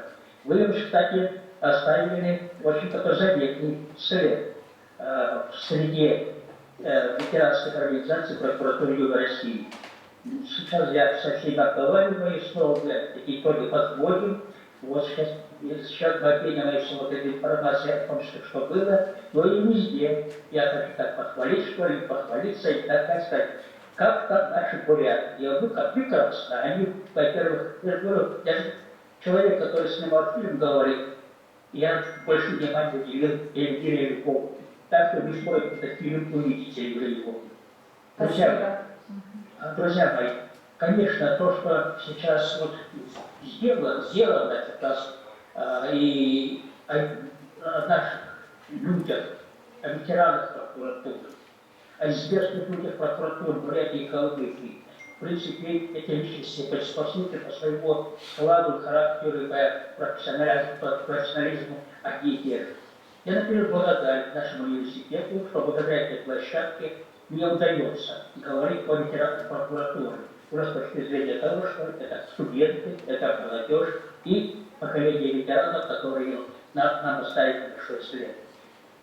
Ну и будем, как говорится, кстати, выезжаем, Елена Львовна, выезжаем к 15 июня Институт прокуратуры, Крымский Олимпийский институт прокуратуры. Вот, они проводят большую конференцию. Приму участие в работе этой конференции, безусловно, еще раз затрону то, что мы уже об этом говорили на нашей конференции «Соборческие чтения», форум, 7-й форум, значит, прокуратуры Юга России. Тоже буду стараться передать. Ну, то есть я постараюсь от вас передать большой привет уже, значит, и Крымскому юридическому институту. Спасибо. Огромное спасибо. Очень приятно было увидеть, услышать, и спасибо за проявленный интерес. Теперь мы, конечно, ждем вас уже на Бурятской земле. Тем более у нас летом будут большие конференции, форумы. 23-го будет конференция по экологии. И в августе 17-19 будет международный буддийский форум, который собирает представителей 10 государств, как ученых, так и священнослужителей, политических деятелей. Поэтому, Виктория Михайловна, Яковлевич, давайте, можно и на оба мероприятия, будем очень рады вас встретить. И будем даже сотрудничать. Кстати, в эти дни, говорят, ректор вашего университета сейчас на праздновании столетия Республики Бурятия. Возможно, мы его увидим в эти дни тоже. Так, ну я, уважаемые коллеги, хочу еще раз поблагодарить всех участников конференции, в первую очередь докладчиков. Мы даже вышли за пределы программы, у нас 2 дополнительных еще было, да, которые не значились в программе, но мы, я считаю, уложились. И сейчас мы приступаем, уважаемые коллеги, к процедуре награждения. Одной из традиций нашей конференции является награждение победителей и призеров грамотами руководителей судебных и правоохранительных органов Республики Бурятия, а также денежными призами, которые учреждают родственники Бориса Цыбиковича и ветераны прокуратуры. Сейчас я хочу слово предоставить капитану, знаете, Будаеву. Сразу можно за трибуну, за микрофон, и из ваших рук студенты сейчас получат именные призы как победителей Всероссийской научно-практической конференции «Криминологических чтений». Ну и несколько, пожалуйста, слов, потому что почетный профессор нашего университета, Капитон Зинаевич Будаев. Он тоже в прошлом прокурорский работник, почетный работник прокуратуры России и Монголии, заслуженный юрист России и экс-председатель Конституционного суда Республики Бурятия.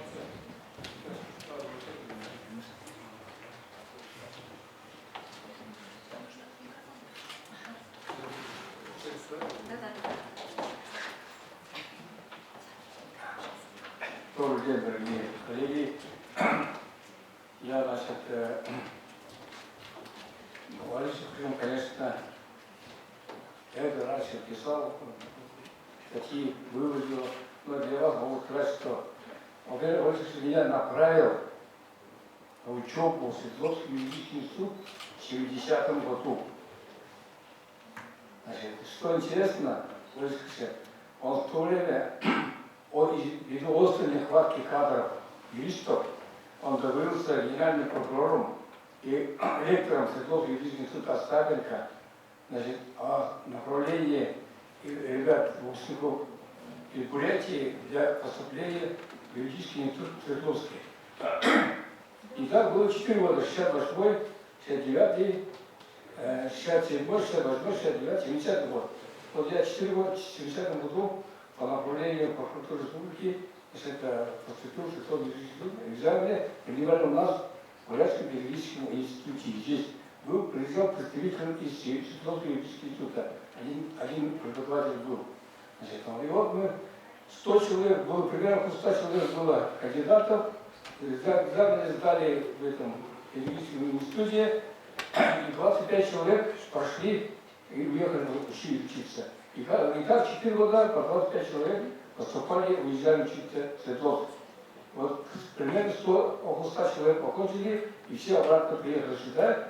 И как раз примерно эти годы, 70-е годы, костяк прокуратуры и других правоохранительных составили выпускники Свердловского юридического института. Поэтому вот я один из таких выпускников этого института. И дальше, если рассказать, долгая история, полицейский президент меня направлял, но самое главное, что он сказал, я вас напутственное слово, когда мы уезжали, он сказал, всех нас собрал сюда, живя в кабинете, сказал, берегите честь с молоду. Вот самое главное вас, жду вас обратно, значит, на работу прокуратуры. И поэтому после окончания 4 года действительно учились. И даже 3,5 года реальная учеба, полгода практики. Мы полгода практики проходили, всегда приехал в АМД, практику проходить 4 месяца. И он нас всех поставил на штат специальных следователей. Зарплату получил. Представляете, это. И после этого потом мы уехали, читали то, что проходили практику у себя в институте, обратно приехали и сразу стали следователями, работать у себя в прокуратуре. Но не все, но все наши мы здесь в прокуратуре Республики Бурятия. Вот с тех пор я работал 3 года следователем, 6 лет прокурором Качинского района, потом 4 года в обкоме партии, потом 12 лет заместителем прокурора республики и 13 лет председателем Конституционного суда республики. И вот 12 лет, сейчас 13 год работаю председателем нашего юридического факультета БГУ. Ведущим профессором. Давайте похлопаем. Потому что он продолжил вот эту традицию, да, пихать молодежь, лучших рекомендовали в науку. И будучи председателем Конституционного суда, Капитон Зинаевич учредил стипендии Конституционного суда Республики Бурятия. По-моему, более 10 даже, да, ребят, если не больше, получали из рук председателя денежные призы. И сейчас, какие бы это ни были мероприятия, Капитон Зинаевич всегда поддерживает. И к Байкальской юридической декаде у нас теперь уже есть призовой фонд профессоров Бурятского университета. Благодаря инициативе нашего уважаемого профессора Будаева Капитона Зинаевича. Ну все, сейчас торжественный момент. Приступаем к процедуре вручения победителей, призеров, награждения победителей призеров первой секции криминологическая характеристика преступности в Российской Федерации и Республике Бурятия. Итак, дипломом 3-й степени награждается Капштык Рима с темой «Влияние фетишизма на сексуальные преступления».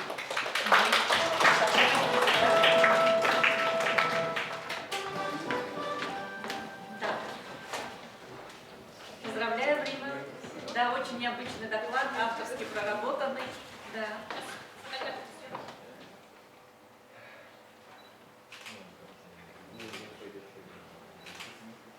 Поздравляю. Дипломом второй степени и также денежным призом награждается студентка второго курса Щепина Анастасия. Темы очень актуальны для не только Республики Бурятия, всей Российской Федерации в глобальном масштабе, особенности интернет-мошенничества в социальных сетях. И я сразу хочу показать, уважаемые коллеги, нам прокуратура республики выделила очень хорошую серию книг про героев Советского Союза в наших земляках из Республики Бурятия. Вот, например, вот эта книга про командира партизанской бригады Гуржапа Ачирова. Вот. И большое спасибо, конечно, прокуратуре и лично Филичеву Михаилу Юрьевичу и зампрокурора Республики Бурятия Хабракову Дмитрию Цибиковичу, нашему выпускнику 2003 года. Поздравляю! Настя, сюда в серединку вставайте.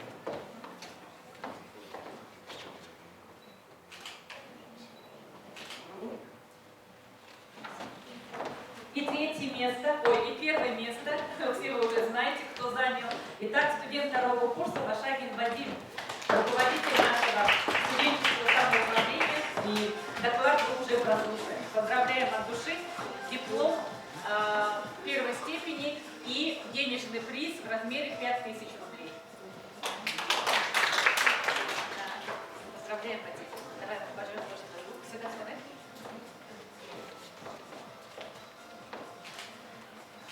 Молодец. Да, поздравляем. Так, Антон Санаевич, вы, может, пока здесь останетесь, может быть. Теперь приступаем к награждению другой секции по проблемам профилактики и преступности на современном этапе. Там у нас была уже большая конкуренция, потому что в ней принимали участие магистранты, студенты старших курсов, выпускники. И на эту секцию мы приглашаем Марину Дамбаевну Цибикову. Она будет представлять своих родственников, а это значит родственников Бориса Цибиковича. И нам денежный фонд призовой выделил внук Бориса Цибиковича, выпускник нашего факультета, федеральный судья почетной отставки Цидинжапов Гариктов Тагарович. Ангаланович. Да. И я бы хотела выразить благодарность всем родственникам. В прошлый раз представляла Светлана Борисовна сама Цидинжапова, да, и внучка Алена. Сейчас, пожалуйста, Марина Дамбаевна, вы можете представить, я вижу, родственники находятся.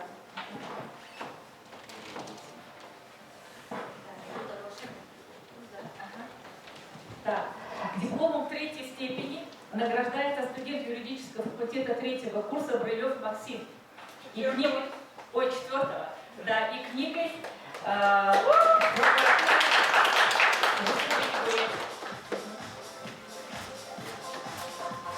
поздравляем, Макуши Максим.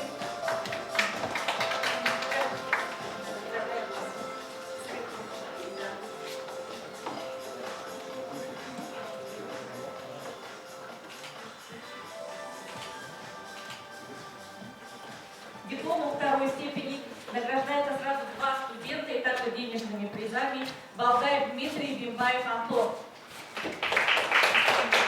Тема террористические акты на территории Российской Федерации после начала специальной военной операции. Уникальная тема. Давайте похлопаем.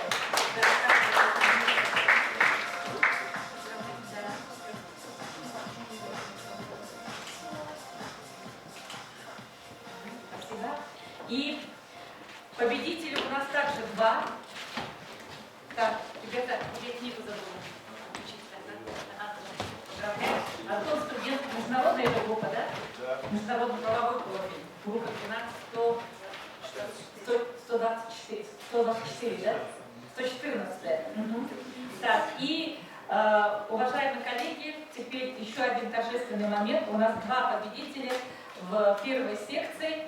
Это Харанутов Андрей и Цыдыпова Сайжина. Тема очень интересная. Состояние и тенденции экологической преступности в Российской Федерации.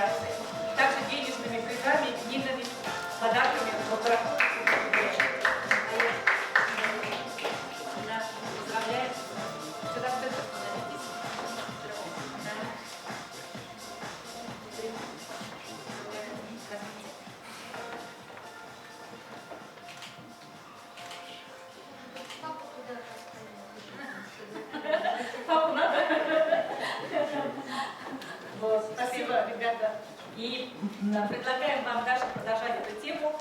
И вот сразу приглашаем выступить уже 23-го на Всероссийской экологической конференции. Да, тематика очень актуальная. Да, можно присаживаться? Да. Хорошо, конечно. Так, теперь у нас, уважаемые коллеги, есть по традиции также почетные грамоты, благодарственные письма руководителей правоохранительных и судебных органов. Сначала, значит, мы наградим благодарственным письмом Адвокатской палаты, лично президента Адвокатской палаты Баира Николаевича Ильюнова, замечательное криминологическое исследование Бондарь Виктории. Давайте подробнее, тема была домашняя. Да, можно, если отсюда будет. Но ты далеко не уходи, тебе еще будет.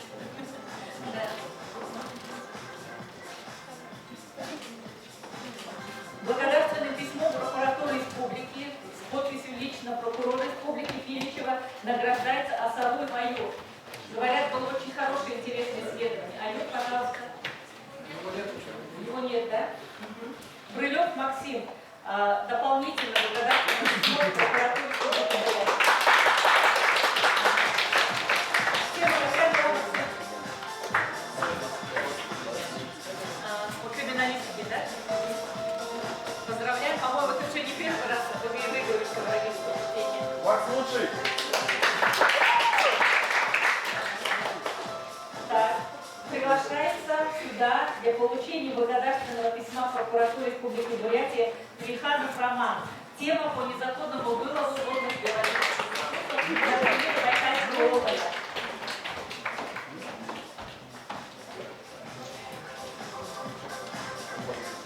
Также приглашаем принять участие в экологической конференции. Молодец.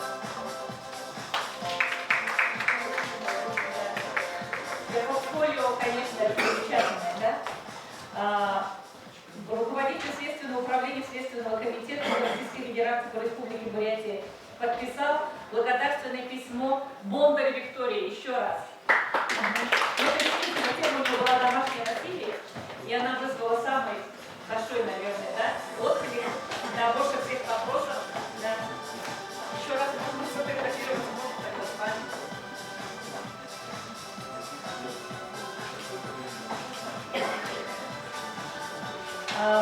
Также благодарственным письмом СУСКа за подписью генерал-майора юстиции Сухорукова награждается Балсуков Алексей за высокий уровень криминологического исследования и блестящую презентацию его результатов на ежегодной конференции.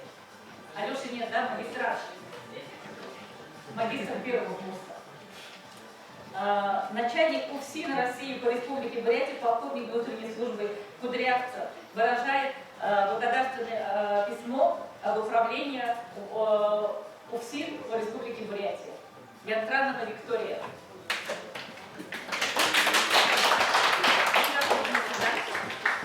Тема какая была, Вика? Суть золотая ручка. Молодец. То, что сегодня как раз вы говорили. Поздравляем. Так, заместитель министра внутренних дел. Пожалуйста, мы приглашаем сейчас для вручения этой грамоты нашего коллегу с Министерства внутренних дел Эрденеев Сергей Церенкович, заместитель начальника управления МВД России по городу Улан-Удэ, полковник полиции.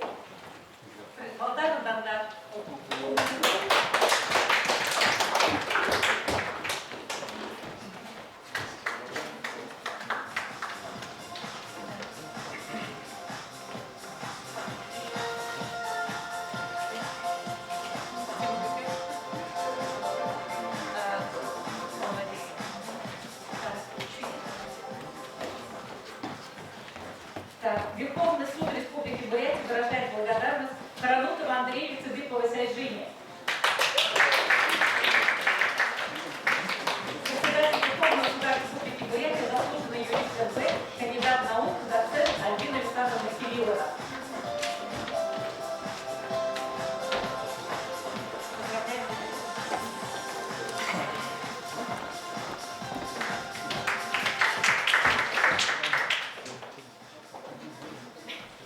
Также грамотой награждается Балдаев Дмитрий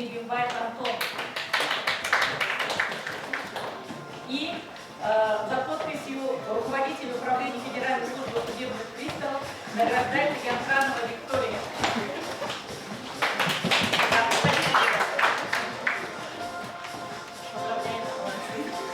Да. Ну, у вас получается одна поездка, да? Ничего страшного. Так, и Вика, сразу сюда подходите, вместе можете.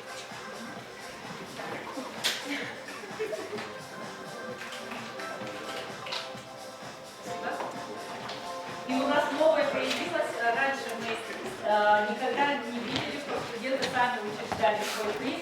Мы приглашаем сейчас представителя ССУ, юридического факультета. Они сами учредили свой собственный приз. Пожалуйста, кто уходит? Рима, да? Рима и Вадим, пожалуйста.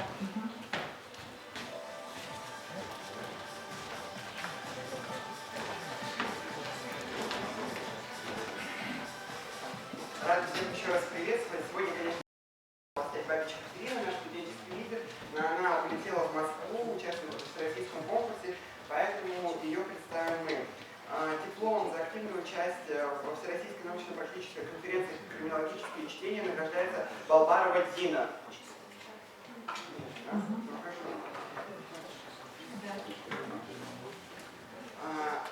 Также за активное участие награждается Попова Александра. Хорошо. Они задавали очень интересные вопросы в рамках конференции.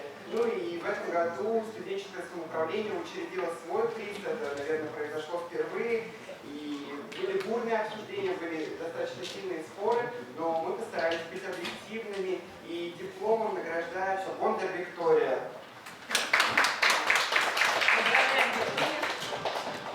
Да.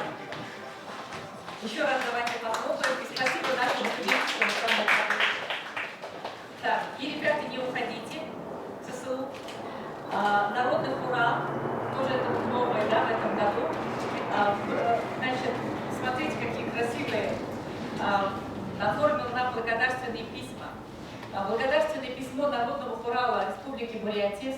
Значит, студенту второго курса, президенту студенческого самоуправления Бабич Екатерине Николаевне за отличную учебу и активное участие в общественной жизни университета. Очень важно, чтобы вы в дальнейшем добивались больших успехов в учебе и труде, были востребованы от общества и стали достойным гражданином нашей страны.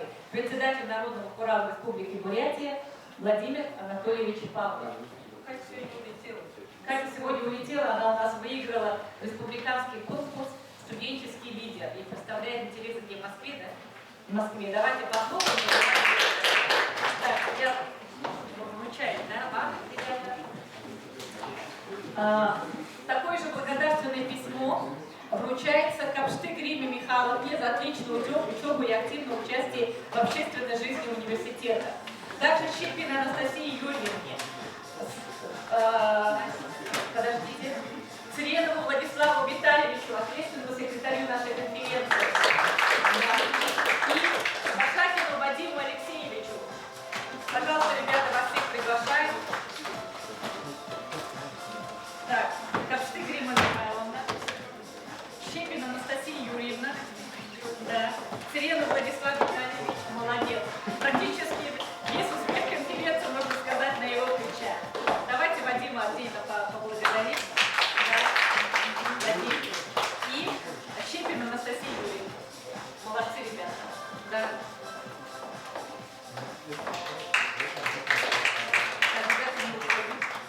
И такое же благодарственное письмо за подписью председателя Народного Урала выписано преподавателю кафедры уголовного права, процесса и криминалистики юридического факультета БГУ, преподавателю криминологии Семеновой Наталье Александровне. Центр подарка. Владимир Ильич, просил поздравить вас с сыном, подготовленным и хорошим студентом.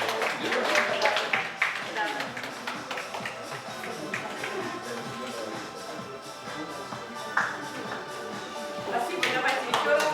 И Наталья Александровна, мы сразу просим пройти за трибуну. Слово для завершения конференции предоставляется человеку, который подготовил все вот эти доклады студентов, исследований, и она дальше будет работать над формированием сборника. Преподаватель криминологии, по-моему, первый год же, да? Первый год Наталья Александровна, выпускница нашего факультета 2001 года. Давайте поблагодарим. Уважаемые преподаватели, уважаемые студенты, это первый мой опыт работы в таких рамках, в рамках конференции. Поэтому у меня лично, конечно, не все очень хорошо получается. Так что сразу прошу прощения. Но очень приятно. Очень приятно, особенно мне понравились доклады студентов, как они работали, как они действительно взяли очень актуальные темы и сами провели криминологические исследования. Возможно, что-то они еще не до конца доработали, какие-то темы не дораскрыли, но тем не менее я очень рада тому, что темы были у всех, вот кто сегодня призовые места получил, у всех темы были оригинальные. Конечно, я бы хотела выделить Капштык Римму за очень оригинальную тему. Мы, конечно, консультировались, да. Я полагаю, что исследование очень достойное. И я вас поздравляю, уважаемые студенты, с тем, что вы прекрасно выступили, с тем, что вас ждет большое будущее. И я надеюсь, что мы с вами дальше продолжим работать. Я всегда открыта для того, чтобы вам помогать. Я очень вас, можно сказать, я очень вас сильно люблю. И это взаимно. За эту конференцию, за наших замечательных ребят. Ну что, я теперь осталось нам всем выйти, да, уважаемые коллеги? Давайте все дружно. Или там сфотографируемся, как считаете? Вы здесь лучше? Да? Ну давайте здесь, и если выйдет, то там. Давайте, коллеги, сюда. Пожалуйста, подходите, ребята, все сюда. И еще один момент у нас. Также ветеран прокуратуры, экс-председатель Народного управления предприятия Кишевич Матвей Матвеевич, старший ученик. Он тоже вам достался, ребята. Давайте тоже поблагодарим его. Да. Все, ребята, подходите сюда. Сюда, сюда, сюда. Спасибо, ребята, все не уходим, все сюда проходим, все, кто был. Сюда преподавали, сюда.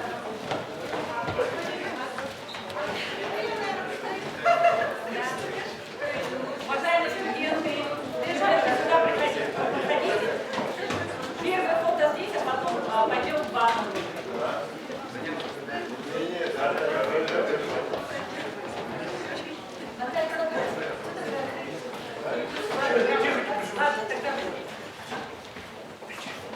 На второй этаж проходите, ребята. Рома, иди сюда. Да, сюда проходите.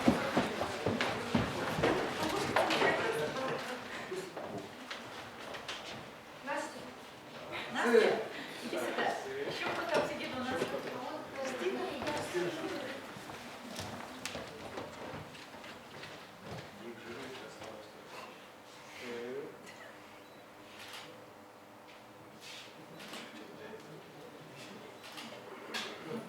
Спасибо. Спасибо, госпожа.